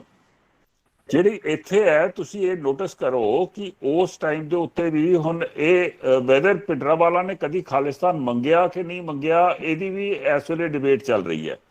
ਕਿ ਭਿੰਡਰਾਂਵਾਲਾ ਨੇ ਤੇ ਜ਼ਿਆਦਾ ਇਹੋ ਕਿਹਾ ਸੀਗਾ ਕਿ ਅਨੰਦਪੁਰ ਸਾਹਿਬ ਦੀ ਰੈਜ਼ੋਲੂਸ਼ਨ ਨੂੰ ਤੁਸੀਂ ਅਪਲਾਈ ਕਰ ਦਿਓ। ਸੋ ਇੱਥੋਂ ਦੀ ਜਿਹੜੀ ਉਸ ਵੇਲੇ ਦੀ ਸਰਕਾਰ ਹੈ ਉਹਦੀਆਂ ਆਪਣੀਆਂ ਪੋਲੀਟੀਕਲ ਐਸਪਾਇਰੇਸ਼ਨ ਸੀਗੀਆਂ, ਜਿਹਦੇ ਕਾਰਨ ਉਹਨਾਂ ਨੇ ਮਿਸਮੈਨੇਜ ਕੀਤਾ ਸਿਚੁਏਸ਼ਨ ਨੂੰ, which led to this era of violence. ਤੇ ਹੁਣ ਤੁਸੀਂ ਪੂਰੀ ਜਿਹੜੀ ਜ਼ਿੰਮੇਵਾਰੀ ਹੈ ਉਹ ਉਸ ਟਾਈਮ ਦੇ ਯੂਥ ਦੇ ਉੱਤੇ ਪਾ ਸਕਦੇ ਹੋ ਜਾਂ ਤੁਹਾਨੂੰ ਉਹ ਸਟੇਟ ਦੇ ਉੱਤੇ ਵੀ ਥੋੜੀ ਪਾਣੀ ਹੈ। ਇਹ ਗੱਲ ਬੜੀ ਸੋਚਣ ਵਾਲੀ ਹੈ। ਤੇ ਰੂਬੀਆ ਦਾ ਕੇਸ ਤੇ ਇਹਨਾਂ ਦਾ ਕੇਸ ਦੇ ਵਿੱਚ ਬਹੁਤ ਫਰਕ ਹੈ। ਰੂਬੀਆ ਦਾ ਕੇਸ ਤੇ ਬਹੁਤ ਪੁਰਾਣਾ ਹੋ ਗਿਆ, ਉਹਦੇ ਬਾਅਦ ਟੈਰਰਿਜ਼ਮ ਉਦੋਂ ਸ਼ੁਰੂ ਹੋਈ। ਇਹ 6 ਆਦਮੀ ਮੇਰੇ ਹਿਸਾਬ ਦੇ ਨਾਲ ਇਸ ਵੇਲੇ ਟੈਰਰਿਜ਼ਮ ਸ਼ੁਰੂ ਨਹੀਂ ਕਰ ਸਕਦੇ, ਬਟ ਯੈਸ ਇਹ ਗੱਲਾਂ ਜਿਹੜੀਆਂ ਨੇ ਇਹਨਾਂ ਨੂੰ ਵਿਚਾਰ ਤੇ ਕਰਨਾ ਹੀ ਪਏਗਾ, ਵਿਚਾਰ ਕਰਨ ਦੇ ਬਗੈਰ ਨਹੀਂ ਹੋ ਸਕਦਾ। ਸਰ ਹੋਰ ਵੀ ਰਿਸਪੈਕਟਡ ਆਪਣਾ ਗੈਸਟ ਕੋਈ ਗੱਲ ਰੱਖਣੀ ਚਾਹੀਦੀ ਸਰ, ਰੱਖ ਸਕਦਾ ਸਰ? ਜੀ ਸਤਿੰਦਰ ਜੀ। ਹਾਂ ਸੁਖਜਿੰਦਰ ਜੀ ਬੋਲੋ ਸਰ। ਜੀ ਮੈਂ ਦੋ ਗੱਲਾਂ ਕਰਨੀਆਂ ਨੇ ਜੀ। ਇੱਕ ਤੇ ਜਿਸ ਤਰ੍ਹਾਂ ਹੁਣੀ ਕਰਨਲ ਸਾਹਿਬ ਨੇ ਕਿਹਾ ਕਿ ਇੱਕ ਵਿਚਾਰ ਇਹ ਵੀ ਚੱਲ ਰਿਹਾ ਵੀ ਸੰਤ ਭਿੰਡਰਾਂਵਾਲਿਆਂ ਨੇ ਕੋਈ ਖਾਲਿਸਤਾਨ ਦੀ ਮੰਗ ਨਹੀਂ ਸੀ ਕੀਤੀ। ਇਸ ਵਿਸ਼ੇ ਤੇ ਮੈਂ ਇੱਕ ਗੱਲ ਜੋੜਨੀ ਹੈ ਕਿ ਹੁਣ ਉਹਨਾਂ ਦੀ ਸ਼ਹੀਦੀ ਤੋਂ ਨਾ 35-40 ਸਾਲ ਦਾ ਗੈਪ ਪੈ ਚੁੱਕਿਆ ਹੈ। ਇਸ ਗੈਪ ਦੇ ਵਿੱਚ ਵੀ ਜੋ ਸੈਪਰੇਟਿਸਟ ਨੇ ਇਹਨਾਂ ਦੇ ਵਿੱਚ ਕੁਝ ਡਿਵੈਲਪਮੈਂਟਸ ਹੋਈਆਂ ਨੇ। ਉਹ ਡਿਵੈਲਪਮੈਂਟਸ ਇਹ ਨੇ ਵੀ ਹੁਣ ਜਿਹੜਾ ਚਿੰਤਨ ਚੱਲ ਰਿਹਾ ਉਹ 5-6 ਬੰਦੇ ਜਿਹੜੇ ਇਹਨਾਂ ਦੇ ਆਈਡੀਓਲੋਗ ਨੇ, ਸਰਦਾਰ ਅਜਮੇਰ ਸਿੰਘ ਉਦੋਂ ਕੇ ਹੋ ਗਿਆ, ਅਮਰਦੀਪ ਗਿੱਲ ਹੋ ਗਿਆ, ਇਹ ਲੋਕ ਜਿਹੜੇ ਅੱਜ ਕੱਲ੍ਹ ਗੱਲ ਕਰ ਰਹੇ ਨੇ ਇਹਨਾਂ ਦੀ ਨਰੋਲ ਸੈਪਰੇਟਿਸਟ ਵਿਚਾਰਧਾਰਾ ਹੀ ਹੈ। ਇੱਕ ਸ਼ਲੋਕ ਨੂੰ ਇਹਨਾਂ ਨੇ ਆਧਾਰ ਬਣਾਇਆ ਹੋਇਆ ਹੈ, ਹਮ ਰਾਖਤ ਪਾਤਸ਼ਾਹੀ ਦਾਵਾ। ਇਹ ਸ਼ਲੋਕ ਤੁਸੀਂ ਦੇਖੋ ਖਾਲਿਸਤਾਨੀ ਜੋ ਸੈਪਰੇਟਿਸਟਾਂ ਦੇ ਜੋ ਵੀ ਇੱਕ ਇਹਨਾਂ ਦੀ ਸੰਸਥਾ ਬਣੀ ਹੋਈ ਹੈ ਸੋਚ, ਉਹਨੂੰ ਲੈ ਕੇ ਜੋ ਚੱਲ ਰਿਹਾ ਹੈ ਉਹ ਸੈਪਰੇਟਿਜ਼ਮ ਦਾ ਦੌਰ ਹੀ ਚੱਲ ਰਿਹਾ ਹੈ। ਸੋ ਇੱਕ ਤੇ ਮੈਨੂੰ ਇਹ ਲੱਗਦਾ ਵੀ ਬੰਦੀ ਸਿੰਘਾਂ ਦਾ ਇਹ ਸਪਸ਼ਟ ਹੈ ਰਿਹਾਈ ਉਹਨਾਂ ਦੀ ਹੁੰਦੀ ਹੈ ਨਹੀਂ ਹੁੰਦੀ, ਸੈਪਰੇਟਿਜ਼ਮ ਦੀ ਗੱਲ ਤੇ ਚੱਲਣੀ ਹੋਈ ਹੈ। ਦੂਸਰਾ ਮੈਂ ਜੋੜਨਾ ਚਾਹੁੰਦਾ ਕਿ ਅੱਜ ਦਾ ਜੋ ਆਪਾਂ ਇਹ ਡਿਸਕਸ਼ਨ ਕਰ ਰਹੇ ਹਾਂ ਇਹ ਕੋਈ ਫਾਈਨਲ ਡਿਸਕਸ਼ਨ ਨਹੀਂ ਹੈ। ਮੈਨੂੰ ਲੱਗਦਾ ਵੀ ਕਿਤੇ ਕਿਤੇ ਥੋੜਾ ਸੁਝਾਵਾਂ ਦੇ ਵਿੱਚ ਇੱਕ ਦੂਜੇ ਨੂੰ ਕਾਊਂਟਰ ਕਰਨ ਦੀ ਗੱਲ ਸ਼ੁਰੂ ਹੋ ਜਾਂਦੀ ਹੈ। ਅੱਜ ਦੇ ਪ੍ਰੋਗਰਾਮ ਨੂੰ ਤੇ ਇਸ ਕੰਮ ਲਈ ਕੇਵਲ ਇੱਕ ਸ਼ੁਰੂਆਤ ਮੰਨੀ ਹੈ। ਆਪਾਂ ਇੱਕ ਨੈਕਸਟ ਡਿਸਕਸ਼ਨ ਵੀ ਇਹਦੇ ਉੱਤੇ ਰੱਖ ਸਕਦੇ ਹਾਂ। ਕੁਝ ਕੰਮ ਵੰਡ ਕਰਕੇ ਸਾਨੂੰ ਜਿੰਨੇ ਵੀ ਬੰਦੀ ਸਿੰਘ ਨੇ, ਇੱਕ ਬੰਦੀ ਸਿੰਘ ਦੇ ਕੇਸ ਨੂੰ ਅਸੀਂ ਇੱਕ ਬੰਦਾ ਸਟੱਡੀ ਕਰੀਏ। ਮੰਨ ਲਓ ਸਾਡੇ ਜੋ ਕਿ ਜਗਤਾਰ ਸਿੰਘ ਹਵਾਰਾ ਨੂੰ ਸਟੱਡੀ ਕਰ ਲਿਆ, ਕੋਈ ਹਵਾਰਾ ਨੂੰ ਸਟੱਡੀ ਕਰ ਲੇ, ਕੋਈ ਦੂਸਰੇ ਨੂੰ ਕਰ ਲੇ। ਅਸੀਂ ਕੰਮ ਵੰਡ ਕੇ ਜਦੋਂ ਨੈਕਸਟ ਦੇ ਵਿੱਚ ਬੈਠਾਂਗੇ ਨਾ ਤਾਂ ਉਹਦੇ ਵਿੱਚ ਥੋੜ੍ਹੀਆਂ ਗੱਲਾਂ ਹੋਰ ਸਪਸ਼ਟ ਹੋ ਜਾਣਗੀਆਂ। ਹੁਣ ਅਸੀਂ ਇਸ ਡਿਸਕਸ਼ਨ ਚੋਂ ਕੀ ਉਹ ਰਿਹਾ ਹੋਣੇ ਚਾਹੀਦੇ ਨੇ, ਨਹੀਂ ਹੋਣੇ ਚਾਹੀਦੇ, ਮਤਲਬ ਕਿ ਅੱਜ ਅਸੀਂ ਇਹ ਫੈਸਲਾ ਕਰਨ ਵੱਲ ਥੋੜਾ ਨਾ ਤੁਰੀਏ। ਕੇਵਲ ਜੋ ਇਸ ਵਿਸ਼ੇ ਤੇ ਸਾਡੇ ਮਨ 'ਚ ਗੱਲਾਂ ਨੇ ਉਹ ਅਸੀਂ ਰੱਖ ਦਈਏ। ਬਿਲਕੁਲ ਫੈਕਟਸ ਹੀ ਆਨ, ਬਸ ਫੈਕਟਸ ਆਨ, ਉਸ ਨੂੰ ਹੋਰ ਕਲੈਰੀਫਾਈ ਕੀਤਾ ਜਾਵੇ ਤਾਂ ਕਿ ਸਹੀ ਦਿਸ਼ਾ ਵੱਲ ਵਧਿਆ ਜਾਵੇ। ਬਿਲਕੁਲ ਸੁਖਿੰਦਰ, ਤੁਸੀਂ ਠੀਕ ਬੋਲ ਰਹੇ ਹੋ। ਤੇ ਹੋਰ ਸਰ ਕੋਈ ਆਪਣਾ ਬੰਦੂ ਚੌਹਾਨ, ਮੁਕੇਸ਼ ਚੌਹਾਨ ਨੇ ਮੈਸੇਜ ਦਿੱਤਾ ਤੁਹਾਨੂੰ, ਉਹਨਾਂ ਦੀ ਗੱਲ ਸੁਣ ਲਓ। मुकेश जी बोलो सर। हाँ जी सर, नमस्कार सर। सॉरी, पहले तो मैं ना ट्रांजिट में था तो मैं ज्वाइन नहीं कर पाया जल्दी, बट मुझे जितना समझ में आया, हम कुछ रिलीज और जो भी क्राइम किया उस तरह की बात कर रहे हैं। तो मैं केवल इसमें यही कहना चाह रहा हूँ। मेरी आवाज़ आ रही है सर? आ रही है प्रोफेसर साहब, पूरी आ रही है आवाज़ सर। हाँ, तो ये आप देखिए, अमेरिका यूरोप वगैरह में वो क्या करते हैं कि क्राइम के प्रपोर्शनेट में सजा देते हैं। जैसे मैंने कई बार पढ़ा है 200 ईयर्स की सजा, 250 ईयर्स की सजा। अब 250 ईयर तो आज तक तो कोई जिया नहीं है, तो उनका मतलब क्या होता है? उनका मतलब ये होता है कि क्राइम इतना डेप्थ में था कि अगर इनको 250 साल तक भी रखा जाए तो कम है। तो आजीवन कारावास या छोड़ देना मेरे समझ के बाहर है। Thank you sir. ठीक सर। हाँ सर, होर अपने कोई डिस्टिंग्विश गेस्ट फिर ਆਪਾਂ ਫਿਰ जसपाल जी ਤੁਸੀਂ कुछ बोलना चाहते हो? एक छोटी सी इसमें ऐड और करना चाहूंगा कर्नल साहब, अगर इजाजत हो तो। एक मिनट सुनिए, जसपाल जी कुछ बोल रहे हैं। ठीक है जी, ठीक है जी। देखो, ये इशू भी कंट्रोवर्शियल है ਤੇ ਜੋ ਇਹ ਇਹਨੂੰ ਆਪਾਂ ਇੰਪਲੀਮੈਂਟ ਕਰਦੇ ਆ ਤਾਂ ਉਹਦੇ ਕਾਸਟ ਬੈਨੀਫਿਟ ਜੋ ਐਨਾਲਿਸਿਸ ਨਿਕਲਦਾ ਉਹ ਵੀ ਕੰਟਰੋਵਰਸ਼ੀਅਲ ਹੈਗਾ। ਪਰ ਇੱਕ ਚੀਜ਼ ਹੈਗੀ, ਜਿਨ੍ਹਾਂ ਦੀ ਸਜ਼ਾ ਪੂਰੀ ਹੋ ਚੁੱਕੀ ਹੈ ਉਹਨਾਂ ਨੂੰ ਜਾਂ ਤਾਂ ਕੋਈ ਕਾਨੂੰਨ ਲਾਇਆ ਜਾਏ ਉਹਨਾਂ ਨੂੰ ਕਿ ਹਾਂਜੀ they are threat to the country, ਕੋਈ ਕਾਨੂੰਨ ਲਾ ਕੇ ਉਹਨਾਂ ਨੂੰ ਰੱਖਿਆ ਜਾਏ, ਨਹੀਂ ਤਾਂ ਉਹਨਾਂ ਨੂੰ ਤਾਂ ਰਿਹਾ ਕਰ ਦਿੰਦੇ। ਇੰਨਾ ਹੈ, ਮੈਂ ਇੰਨਾ ਸਰ ਇਹਦੇ ਵਿੱਚ ਕਰਨਲ ਜੈਵਰਾਜ ਜੀ ਦੱਸਣਗੇ ਜਿਹੜੀ ਉਹਨਾਂ ਦੀ। हाँ, एक बात और ऐड कर दूं कर्नल साहब, छोटी सी। अभी हरियाणा के पूर्व मुख्यमंत्री ओम प्रकाश चौटाला जी को एक दूसरे मामले में सजा हुई है। तो सीबीआई ने और कोर्ट ने इस चीज को, कोर्ट में, हाई कोर्ट में कहा है कि लगभग 90 वर्ष की उनकी आयु है और 90% ही वो विकलांग है, लेकिन उम्र और विकलांगता सजा माफी का आधार नहीं हो सकती। तो ये बात अभी हुई है, जस्ट कुछ दिन पहले। एक संजीव जी कुछ बोलना चाह रहे हैं। संजीव जी बोला। हाँ जी अब बोलो सर। हाँ जी, माफी चाहना करना जी, इजाजत है थोड़ी। बोलो सर। इस तरह है कि ਜਿਹੜਾ ਵਿਸ਼ੇ ਹੈ ਤੁਹਾਡਾ, ਇਹ ਬਹੁਤ ਵਧੀਆ, ਮੈਂ ਕਹਿੰਦਾ ਪੰਜਾਬ ਲਈ ਇੱਕ ਨਾ ਸੁਖਾਲਾ ਮਾਹੌਲ ਤਿਆਰ ਕਰਨ ਦੀ ਤੁਸੀਂ ਕੋਸ਼ਿਸ਼ ਕਰ ਰਹੇ ਹੋ। ਕਿਉਂਕਿ ਪੰਜਾਬ ਔਰ ਪੰਜਾਬੀਅਤ ਨੂੰ ਅਗਰ ਜਦੋਂ ਨੁਕਸਾਨ ਪਹੁੰਚਾਇਆ ਤਾਂ ਉਸ ਵੇਲੇ ਦੇ ਮੌਬ ਨੇ, ਜਿਹਨੂੰ ਇਹ ਪਤਾ ਨਹੀਂ ਸੀ ਅਸੀਂ ਕਿਹਨੂੰ ਮਾਰ ਰਹੇ ਹਾਂ ਔਰ ਕਿਉਂ ਮਾਰ ਰਹੇ ਹਾਂ। ਇਹ ਜਿਹੜਾ ਕੰਮ ਤੁਸੀਂ ਹੁਣ ਇਹਦੇ ਨਾਲ ਇਹ ਵਿਸ਼ੇ ਇਕੱਲਾ ਇਹ ਨਹੀਂ ਹੈ। ਇਸ ਤੋਂ ਬਾਅਦ ਵਿਸ਼ੇ ਆਉਂਦਾ ਕਿ ਜਿਹੜੇ ਮਰ ਗਏ ਉਹਨਾਂ ਦੇ ਪਰਿਵਾਰ, ਜਿਨ੍ਹਾਂ ਨੂੰ ਮਿਲ ਗਿਆ ਕੁਝ, ਠੀਕ ਆ, ਲੇਕਿਨ ਉਹਨਾਂ ਦੇ ਬੱਚੇ ਇਸ ਵੇਲੇ ਉਹਨਾਂ ਦੀ ਹਾਲਤ ਕੀ ਹੈ। ਸਾਨੂੰ ਸਾਰੀ ਵੈਬਸਾਈਟ ਬਣਾਉਣੀ ਚਾਹੀਦੀ ਹੈ ਉੱਥੇ ਪੂਰਨ ਪੰਜਾਬ ਦਾ, ਇਹ ਉਸ ਵੇਲੇ ਦਾ ਦੱਸਣਾ ਚਾਹੀਦਾ ਕਿ ਪੰਜਾਬ ਨੂੰ ਨੁਕਸਾਨ ਕੀ ਹੋਇਆ। ਉੱਥੇ ਇੰਡਸਟਰੀ ਦਾ ਨੁਕਸਾਨ ਵੀ ਦੱਸਣਾ ਚਾਹੀਦਾ, ਕਿਉਂਕਿ ਅਸੀਂ ਬੜੀ ਛੋਟੀ ਜਿਹੀ ਗੱਲ ਕਰ ਦਿੰਦੇ ਹਾਂ ਕਿ ਸਾਨੂੰ ਕੋਈ ਕਹਿੰਦਾ ਖਾਲਿਸਤਾਨ ਚਾਹੀਦਾ, ਕੋਈ ਕਹਿੰਦਾ ਸਾਨੂੰ ਅਸੀਂ ਆਹ ਚਾਹੁੰਦੇ ਹਾਂ, ਅਸੀਂ ਚਾਹੁੰਦੇ ਹਾਂ ਕਿ ਅਲੱਗ ਦੇਸ਼ ਬਣੇ। ਤਾਂ ਇਹ ਲੋਕਾਂ ਨੂੰ ਸਿਰਫ ਇੱਕੋ ਹੀ, ਕਿਉਂਕਿ ਇਹ ਸਾਰੇ ਇੱਕ ਲੋਕ ਆ, ਅਸੀਂ ਪੰਜਾਬ ਰਹਿੰਦੇ ਹਾਂ, ਅਸੀਂ ਪੰਜਾਬੀਅਤ ਨੂੰ ਜ਼ਿੰਦਾ ਕਰਨ ਵਾਸਤੇ ਬਹੁਤ ਵਧੀਆ ਤੁਹਾਡਾ ਸੁਝਾਅ ਔਰ ਉਪਰਾਲਾ ਵੀ ਵਧੀਆ ਕਿ ਦੇਖੋ ਇਹਦੇ ਵਿੱਚ ਕੰਟਰੋਵਰਸੀ ਹੋਏਗੀ, ਠੀਕ ਹੈ, ਜਿਨ੍ਹਾਂ ਨੂੰ ਸਜ਼ਾ ਹੋ ਚੁੱਕੀ ਹੈ ਪੂਰੀ ਉਹਨਾਂ ਨੂੰ ਛੱਡ ਦੇਣਾ ਚਾਹੀਦਾ, ਲੇਕਿਨ ਇਹ ਹੈ ਕਿ ਉਹਦੇ ਵਿੱਚ ਸਾਰੇ ਮਾਪਦੰਡ ਹੋਣੇ ਚਾਹੀਦੇ। ਉਸ ਵੇਲੇ ਪੰਜਾਬ ਦੇ ਵਿੱਚ ਪੰਜਾਬ ਨੂੰ ਕਿਹੜਾ ਨੁਕਸਾਨ ਹੋਇਆ ਔਰ ਉਸ ਵੇਲੇ ਇੱਕ ਪਕਸ਼ ਨੂੰ ਫਾਇਦਾ ਮਿਲਿਆ ਕਿ ਪੂਰੇ ਸਮਾਜ ਨੂੰ ਫਾਇਦਾ ਮਿਲਿਆ, ਕਿਉਂਕਿ ਸੋਸ਼ਲ ਜਸਟਿਸ ਤਾਂ ਹੀ ਅਸੀਂ ਕਰ ਸਕਦੇ ਹਾਂ ਪੰਜਾਬ ਦੇ ਨਾਲ ਅਗਰ ਅਸੀਂ ਸਾਰੇ ਪਹਿਲੂਆਂ ਦੇ ਉੱਪਰ ਅਸੀਂ ਇਸ ਵਿਸ਼ੇ ਨੂੰ ਲੈ ਕੇ ਜਾਵਾਂਗੇ। ਔਰ ਮੈਂ ਇਹ ਕਹਿੰਦਾ ਕਿ ਆਸ਼ਾ ਕਰਦਾ ਕਿ ਤੁਸੀਂ ਇਸ ਪਾਸੇ ਜ਼ਰੂਰ ਚੱਲੋਗੇ, ਕਿਉਂਕਿ ਇਹ ਬਹੁਤ ਵੱਡਾ, ਠੀਕ ਹੈ, ਸ਼ੁਰੂਆਤੀ ਦੌਰ ਤੇ ਬਹੁਤ ਵਿਰੋਧ ਹੋਣਗੇ, ਲੇਕਿਨ ਅਗਰ ਪੋਜ਼ਿਟਿਵ ਤਰੀਕੇ ਨਾਲ, ਜਿੱਦਾਂ ਤੁਸੀਂ ਸ਼ੁਰੂਆਤੀ ਦੌਰ ਤੇ ਕਿਹਾ ਕਿ ਅੱਜ ਤੱਕ ਲੋਕ ਬੰਦੀ ਸਿੱਖਾਂ ਨੂੰ ਰਿਹਾ ਕਰਦੇ, ਇਹ ਤਾਂ ਮੁੱਦਾ ਉਠਾਉਂਦੇ ਆ ਲੇਕਿਨ ਉਹਦੇ ਲਈ ਕਰਦਾ ਕੋਈ ਨਹੀਂ ਗਾ। ਤੇ ਜਿਹੜੀ ਕਰਨ ਵਾਲੀ ਗੱਲ ਹੈ ਇਹ ਪੰਜਾਬ ਲਈ ਬਹੁਤ ਸੁਖਾਲਾ ਮਾਹੌਲ ਬਣਾਏਗੀ, ਲੋਕਾਂ ਨੂੰ ਵੀ ਪਤਾ ਲੱਗੇਗਾ ਕਿ ਕਿੱਥੇ ਗੱਲ ਰੁਕੀ ਹੋਈ ਹੈ, ਕਿੱਥੇ ਕੰਮ ਹੈਗਾ ਵਾ ਔਰ ਕਿਹਨਾਂ ਨੂੰ ਜਸਟਿਸ ਮਿਲਿਆ, ਕਿਹਨਾਂ ਨੂੰ ਨਹੀਂ ਮਿਲਿਆ। ਤਾਂ ਇਸ ਕਰਕੇ ਪੰਜਾਬ ਦਾ ਜਿਹੜਾ ਉਹ ਮਲਮ ਲਾਉਣ ਵਾਲਾ ਕੰਮ ਹੈ ਔਰ ਪੰਜਾਬੀਆਂ ਨੂੰ ਜ਼ਿੰਦਾ ਦੁਬਾਰਾ ਕਰਨਾ, ਇਹ ਤੁਹਾਡੇ ਉਪਰਾਲੇ ਦੇ ਨਾਲ ਬਹੁਤ ਅੱਛਾ ਹੋ ਸਕਦਾ। ਮੈਂ ਇਹਦੇ ਨਾਲ ਤੁਹਾਨੂੰ ਵਧਾਈ ਵੀ ਦਿੰਦਾ ਔਰ ਮੈਂ ਕਹਿੰਦਾ ਕਿ ਤੁਹਾਨੂੰ ਠੀਕ ਹੈ ਥੋੜੇ ਸਮੇਂ ਲਈ ਕੁਝ ਵਿਰੋਧ ਵੀ ਝੇਲਣੇ ਪੈਣਗੇ, ਪਰ ਇਹ ਕੰਮ ਅੱਛਾ ਹੈ, ਇਸ ਨੂੰ ਕਰਨਾ ਚਾਹੀਦਾ।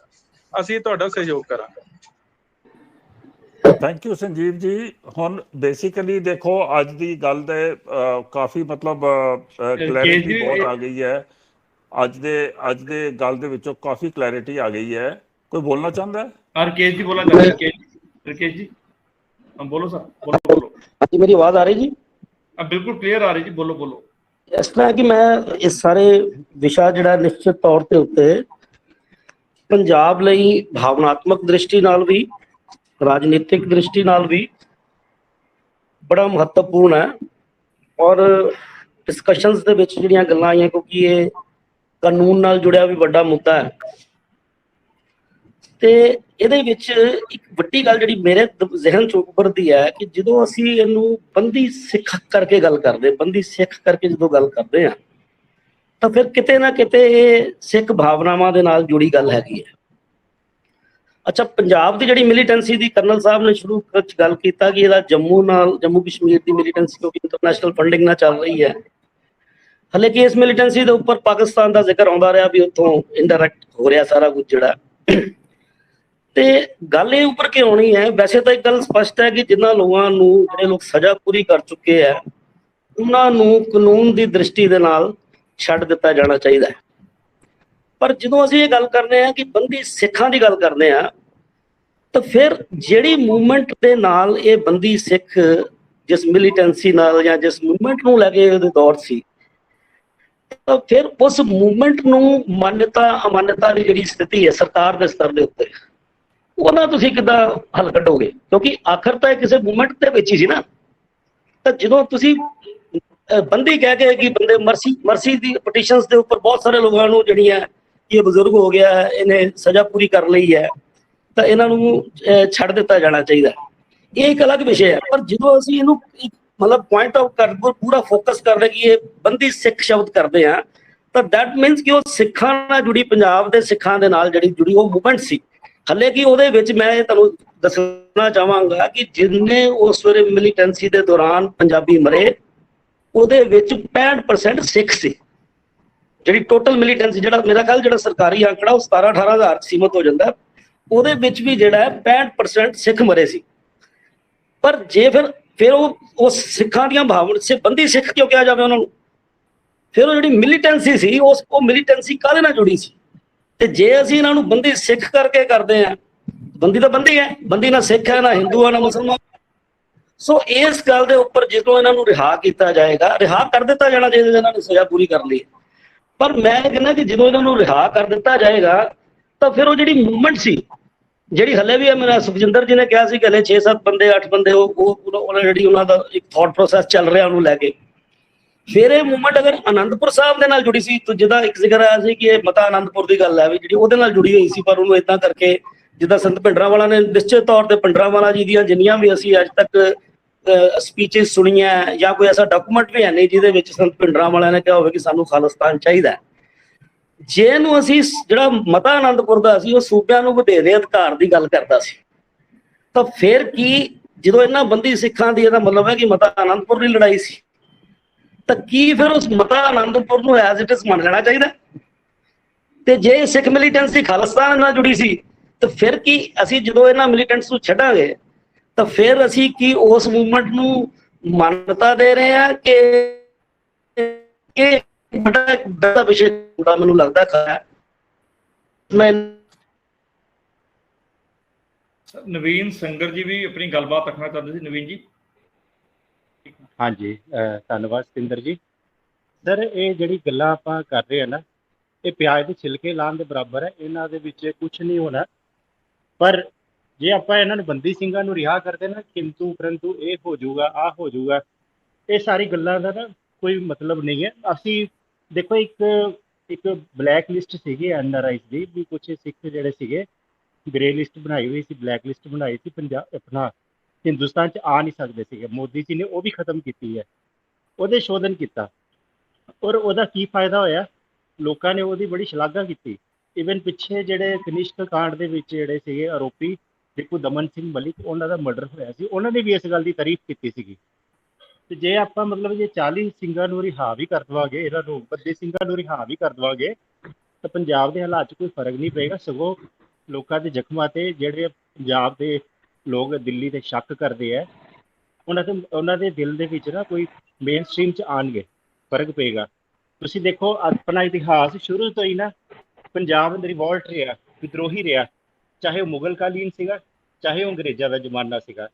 ਤੇ ਹਮੇਸ਼ਾ ਉਹਨਾਂ ਨੇ ਦਿੱਲੀ ਨੂੰ ਹੀ ਚੈਲੰਜ ਕੀਤਾ ਕਿ ਦਿੱਲੀ ਹੈ ਤੂੰ ਸਾਡੇ ਤੇ ਜਿੰਨਾ ਮਰਜ਼ੀ ਅਤਿਆਚਾਰ ਕਰ ਲੈ, ਅਸੀਂ ਨਹੀਂ ਝੁਕਣ ਵਾਲੇ। ਔਰ ਇਹੀ ਉਹਨਾਂ ਦੀ ਜਿਹੜੀ ਸੋਚ ਸੀਗੀ ਪੰਜਾਬ ਦੇ ਭਾਰਤ ਦੇ ਆਜ਼ਾਦ ਹੋਣ ਤੋਂ ਬਾਅਦ, ਜਦੋਂ ਉੱਪਰ ਕਾਂਗਰਸ ਦੀ ਸਰਕਾਰਾਂ ਸੀਗੀਆਂ, ਉਹਨਾਂ ਦਾ ਚਾਹੇ ਪਾਣੀ ਦਾ ਮੁੱਦਾ ਹੋਇਆ ਜਾਂ ਹੋਰ ਮੁੱਦੇ ਹੋਏ, ਉਹਨਾਂ ਨੂੰ ਲੈ ਕੇ ਉਹਨਾਂ ਦੇ ਨਾਲ ਇਹੀ ਸੋਚ ਰਹੀ ਹੈ। ਅੱਜ ਚਾਹੇ ਉੱਪਰ ਸਰਕਾਰ ਬਦਲ ਗਈ ਹੈ, ਪਰ ਮਨਾਂ ਦੇ ਭਾਵ ਦੇ ਵਿੱਚ ਨਾ ਕਿਤੇ ਫਿਰ ਇਹੀ ਜਿੱਦ ਰਹਿੰਦੀ ਹੈ ਕਿ ਦਿੱਲੀ ਅਸੀਂ ਤੈਨੂੰ ਅਸੀਂ ਝੁਕਾ ਕੇ ਰਹਿਣਾ। ਸ਼ਾਇਦ ਮੈਂ ਸ਼ੋਰ ਨਹੀਂ ਹੈ, ਸ਼ਾਇਦ ਜਿਹੜਾ ਕਿਸਾਨ ਅੰਦੋਲਨ ਦੇ ਦੌਰਾਨ ਲਾਲ ਕਿਲ੍ਹੇ ਦਾ ਕਾਂਡ ਸੀਗਾ, ਉਹਦੇ ਵਿੱਚ ਵੀ ਨਾ ਦਿਲਾਂ ਦੇ ਵਿੱਚ ਇਹੀ ਭਾਵਨਾ ਸੀਗੀ ਕਿ ਅਸੀਂ ਦਿੱਲੀ ਨੂੰ ਝੁਕਾ ਕੇ ਆਏ ਹਾਂ। ਦੇਸ਼ ਦੇ ਲਈ ਉਹਨਾਂ ਦੇ ਮਨ 'ਚ ਗੱਦਾਰੀ ਨਹੀਂ ਸੀਗੀ, ਦੇਸ਼ ਲਈ ਉਹ ਵਫਾਦਾਰ ਹੈ, ਪਰ ਦਿੱਲੀ ਨੂੰ ਹਮੇਸ਼ਾ ਪੰਜਾਬ ਚੈਲੰਜ ਕਰਦਾ ਰਿਹਾ ਹੈ। ਤੇ ਜਦੋਂ ਅਸੀਂ ਇਦਾਂ ਦੇ ਉਪਰਾਲੇ ਕਰਾਂਗੇ, ਜਿਹੜੇ ਦੇਖੋ ਇੱਕ ਮਤਲਬ ਇੰਨੇ 84 ਦੀ ਗੱਲ, 83 84 ਦੀ, 39 40 ਸਾਲ ਤੋਂ ਜਿਹੜੇ ਜੇਲ੍ਹਾਂ 'ਚ ਹੈਗੇ ਆ, ਉਸ ਟਾਈਮ ਜੇ ਮੰਨ ਲਓ ਉਹਨਾਂ ਦੀ ਉਮਰ 20 ਸਾਲ ਵੀ ਸੀਗੀ, ਅੱਜ 60+ ਹੋ ਗਏ ਆ। ਬਹੁਤ ਸਾਰੇ ਅੱਤਵਾਦੀ ਕੇਸਾਂ ਦੇ ਵਿੱਚ ਜਿਹੜੇ ਅਰੈਸਟ ਹੋਏ ਸੀਗੇ, ਅੱਜ ਉਹ ਛੁੱਟ ਕੇ ਆਪਣੀ ਮੇਨ ਸਟ੍ਰੀਮ ਲਾਈਨ ਦੇ ਵਿੱਚ ਜ਼ਿੰਦਗੀ ਜੀ ਰਹੇ ਹੈਗੇ ਆ। ਤੇ ਜੇ ਉਹ ਵੀ ਰਿਹਾ ਹੋ ਜਾਣਗੇ ਤਾਂ ਮੈਨੂੰ ਨਹੀਂ ਲੱਗਦਾ ਕੋਈ ਐਡਾ ਫਰਕ ਪਏਗਾ। ਧੰਨਵਾਦ जी। इसमें अपने काफ़ी विचार भी आ गए हैं और कई नवे भी आए हैं और सज़ा पूरी हुई नहीं। जी मेरा भी छोटा सवाल है। हेमंत जी, फिर जल्दी बात करो हेमंत जी, फिर 1 मिनट में रखो फिर, ताकि फिर कल में बात खत्म कर दो। कर्नल साहब जी से मेरा एक छोटा सा प्रश्न है कि जैसा कि ये बहुत सेंसिटिव विषय है, इस बारे में तो आप सभी को पता है इस बारे में। जैसा कि अभी फतेहगढ़ से एक चंडीगढ़ में मार्ग निकला, ये सबको पता कि वहाँ तक पहुँची है रैली, या वहाँ तक अब जो कुछ पंथ सेवक हैं, कुछ जत्थेबंदियाँ या जितने भी हमारे धार्मिक संस्थाओं के पंथ सेवक हैं, वो अपने कुछ बयानों में आज के समय में पंजाब के युवकों को उनके रास्तों पर चलने के लिए प्रेरित करते हैं। तो क्या ये समाज के लिए सही है? धन्यवाद। नहीं, प्रेरित करते हैं संत जो प्रेरित करते हैं अलग बात। मैं बात समझा नहीं पूरी तरह से, क्योंकि बीच में कट रही थी। मेरा भी ये जो आज की जितनी पंथ सेवक हमारे जत्थेबंदियों के हैं, तो कुछ पंजाब के युवकों को जो हमारे बंदिश सिख हैं, उनके रास्तों पर चलने के लिए नौजवानों को प्रेरित करते हैं। अपने बहुत सारे बयानों में उन्होंने ये बात कही है अभी कुछ ही समय पहले। तो क्या माहौल उसी तरीके से नहीं होगा? हाँ, ये आपका बहुत अच्छा सवाल है। देखो, ऐसा है कि अभी भी पाकिस्तान और हमारे दुश्मन वो बहुत ये उम्मीद लगा के बैठे हुए हैं कि वो किसी ना किसी तरह से पंजाब में डिस्टर्बेंस को क्रिएट कर देंगे, जिसके लिए कि बहुत पैसा खर्च हो रहा है और बहुत ज़्यादा बहुत मुहिम चल रही है, जिसमें ज़्यादातर लोग जो इन्वॉल्व हैं वो इंडिया में नहीं बैठे हुए हैं, वो फॉरेन कंट्रीज में बैठे हुए हैं। उनकी भी तादाद कम है पर पैसा ज़्यादा है, और वो छोटे छोटे तबकों को, छोटी छोटी टुकड़ियों को प्रेरित करके छोटे छोटे काम करने की कोशिश करते हैं।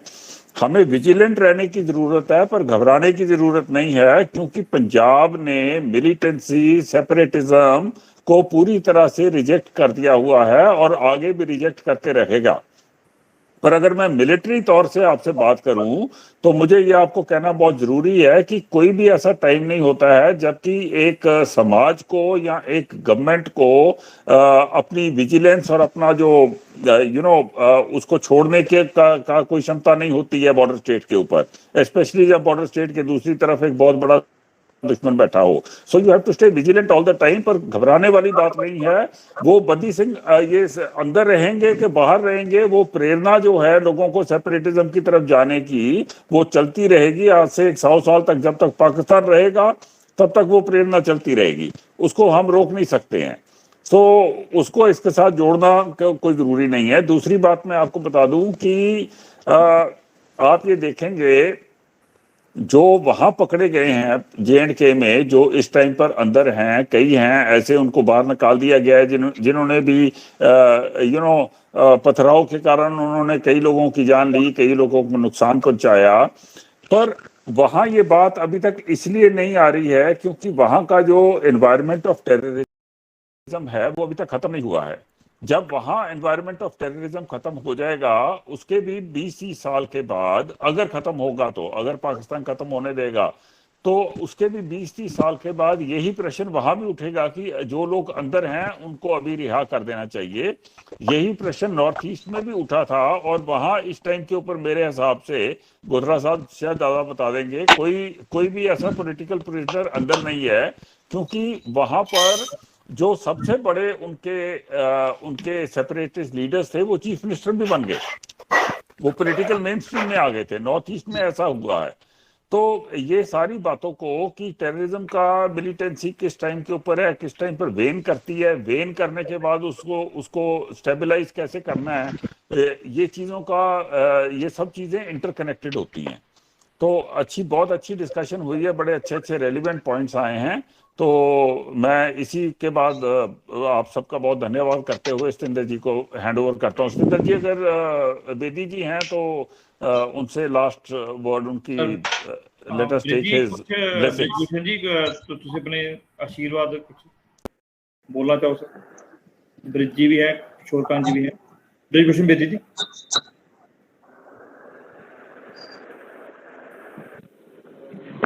बड़ी अच्छी ये जी सारी डिस्कशन और बहुत सारिया गल्लां पता भी लगियां। अच्छा है कई ਜਿਹੜੀ ਤੁਸੀਂ ਪਹਿਲਾਂ ਹੀ ਗੱਲ ਕਹੀ ਵੀ ਲੋਕਾਂ ਨੂੰ ਜਿੱਦਾਂ ਦਿਮਾਗ ਦੇ ਵਿੱਚ ਹੈ ਕਿ ਵੀ ਬਹੁਤ ਪਤਾ ਨਹੀਂ ਕਿੰਨੇ 100 ਬੰਦੇ ਫੜੇ ਹੋਏ ਆ, ਵੀ ਥੋੜੀ ਗਿਣਤੀ ਦੇ ਵਿੱਚ ਹੈਗੇ ਆ। ਔਰ ਤੁਸੀਂ ਉਹ ਵੀ ਦੱਸਿਆ ਕਿ ਵੀ 6-7 ਦੇ ਬੰਦੇ ਬਾਹਰ ਹੀ ਨੇ, ਜਿਹੜੇ ਪਰਮਨੈਂਟ ਹੈ ਜਾਂ ਆਉਣ ਜਾਣ ਦੇ ਵਿੱਚ ਰਹਿੰਦੇ ਆ, ਉਹਨਾਂ ਦੀ ਪੈਰੋਲ ਦੇ ਉੱਤੇ ਨੇ, ਕੁਝ ਥੋੜੇ ਜਿਹੇ ਹੈਗੇ ਆ।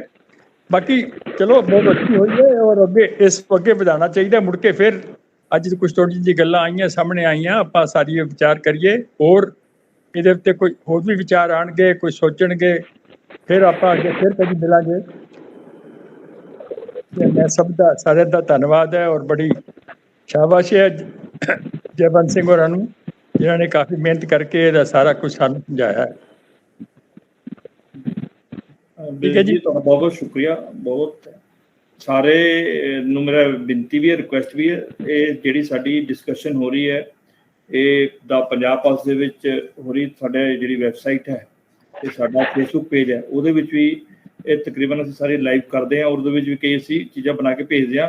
ਤੁਹਾਨੂੰ ਕੋਈ ਵੀ ਲੱਗਦਾ ਵੀ ਤੁਹਾਨੂੰ ਲੱਗਦਾ ਵੀ ਇਸ ਵਿਸ਼ੇ ਤੇ ਕੋਈ ਵਿਚਾਰ ਹੈ, ਕੁਛ ਹੈ, ਉਹ ਸਾਨੂੰ ਤੁਸੀਂ ਸਾਂਝਾ ਵੀ ਕਰ ਸਕਦੇ ਹੋ। ਸਾਡੇ ਜੇ ਉਸ ਦੇ ਉੱਪਰ ਸਾਰੇ ਐਡਰੈਸਿਸ ਵਗੈਰਾ ਲਿਖੇ ਆ, ਤੁਸੀਂ ਉਸ ਤੇ ਭੇਜ ਵੀ ਸਕਦੇ ਹੋ। ਔਰ ਸਾਡੀ ਜਿਹੜੀ ਮੰਥਲੀ ਡਿਸਕਸ਼ਨਸ ਹੁੰਦੀ ਹੈ, ਸਾਰਿਆਂ ਨੂੰ ਰਿਕੁਐਸਟ ਹੈ ਕਿ ਉਹਦੇ ਵਿੱਚ ਜੁੜਨ, ਤਾਂ ਆਪਣੇ ਵਿਚਾਰ ਰੱਖਣ ਤਾਂ ਕਿ ਅਸੀਂ ਪੰਜਾਬ ਦੇ ਵਿੱਚ ਇੱਕ ਅੱਛਾ ਮਾਹੌਲ ਬਣਾਉਣ ਦੇ ਲਈ ਸਹਾਇਕ ਸਿੱਧ ਹੋ ਸਕੀਏ। ਸਾਰਿਆਂ ਦਾ ਇਸੇ ਨਾਲ ਪੰਜਾਬ ਪੁਲਿਸ ਵੱਲੋਂ ਬਹੁਤ ਬਹੁਤ ਸ਼ੁਕਰੀਆ, ਧੰਨਵਾਦ। ਜੈ ਹਿੰਦ, ਵੰਦੇ ਮਾਤਰਮ, ਸਤਿ ਸ਼੍ਰੀ ਅਕਾਲ।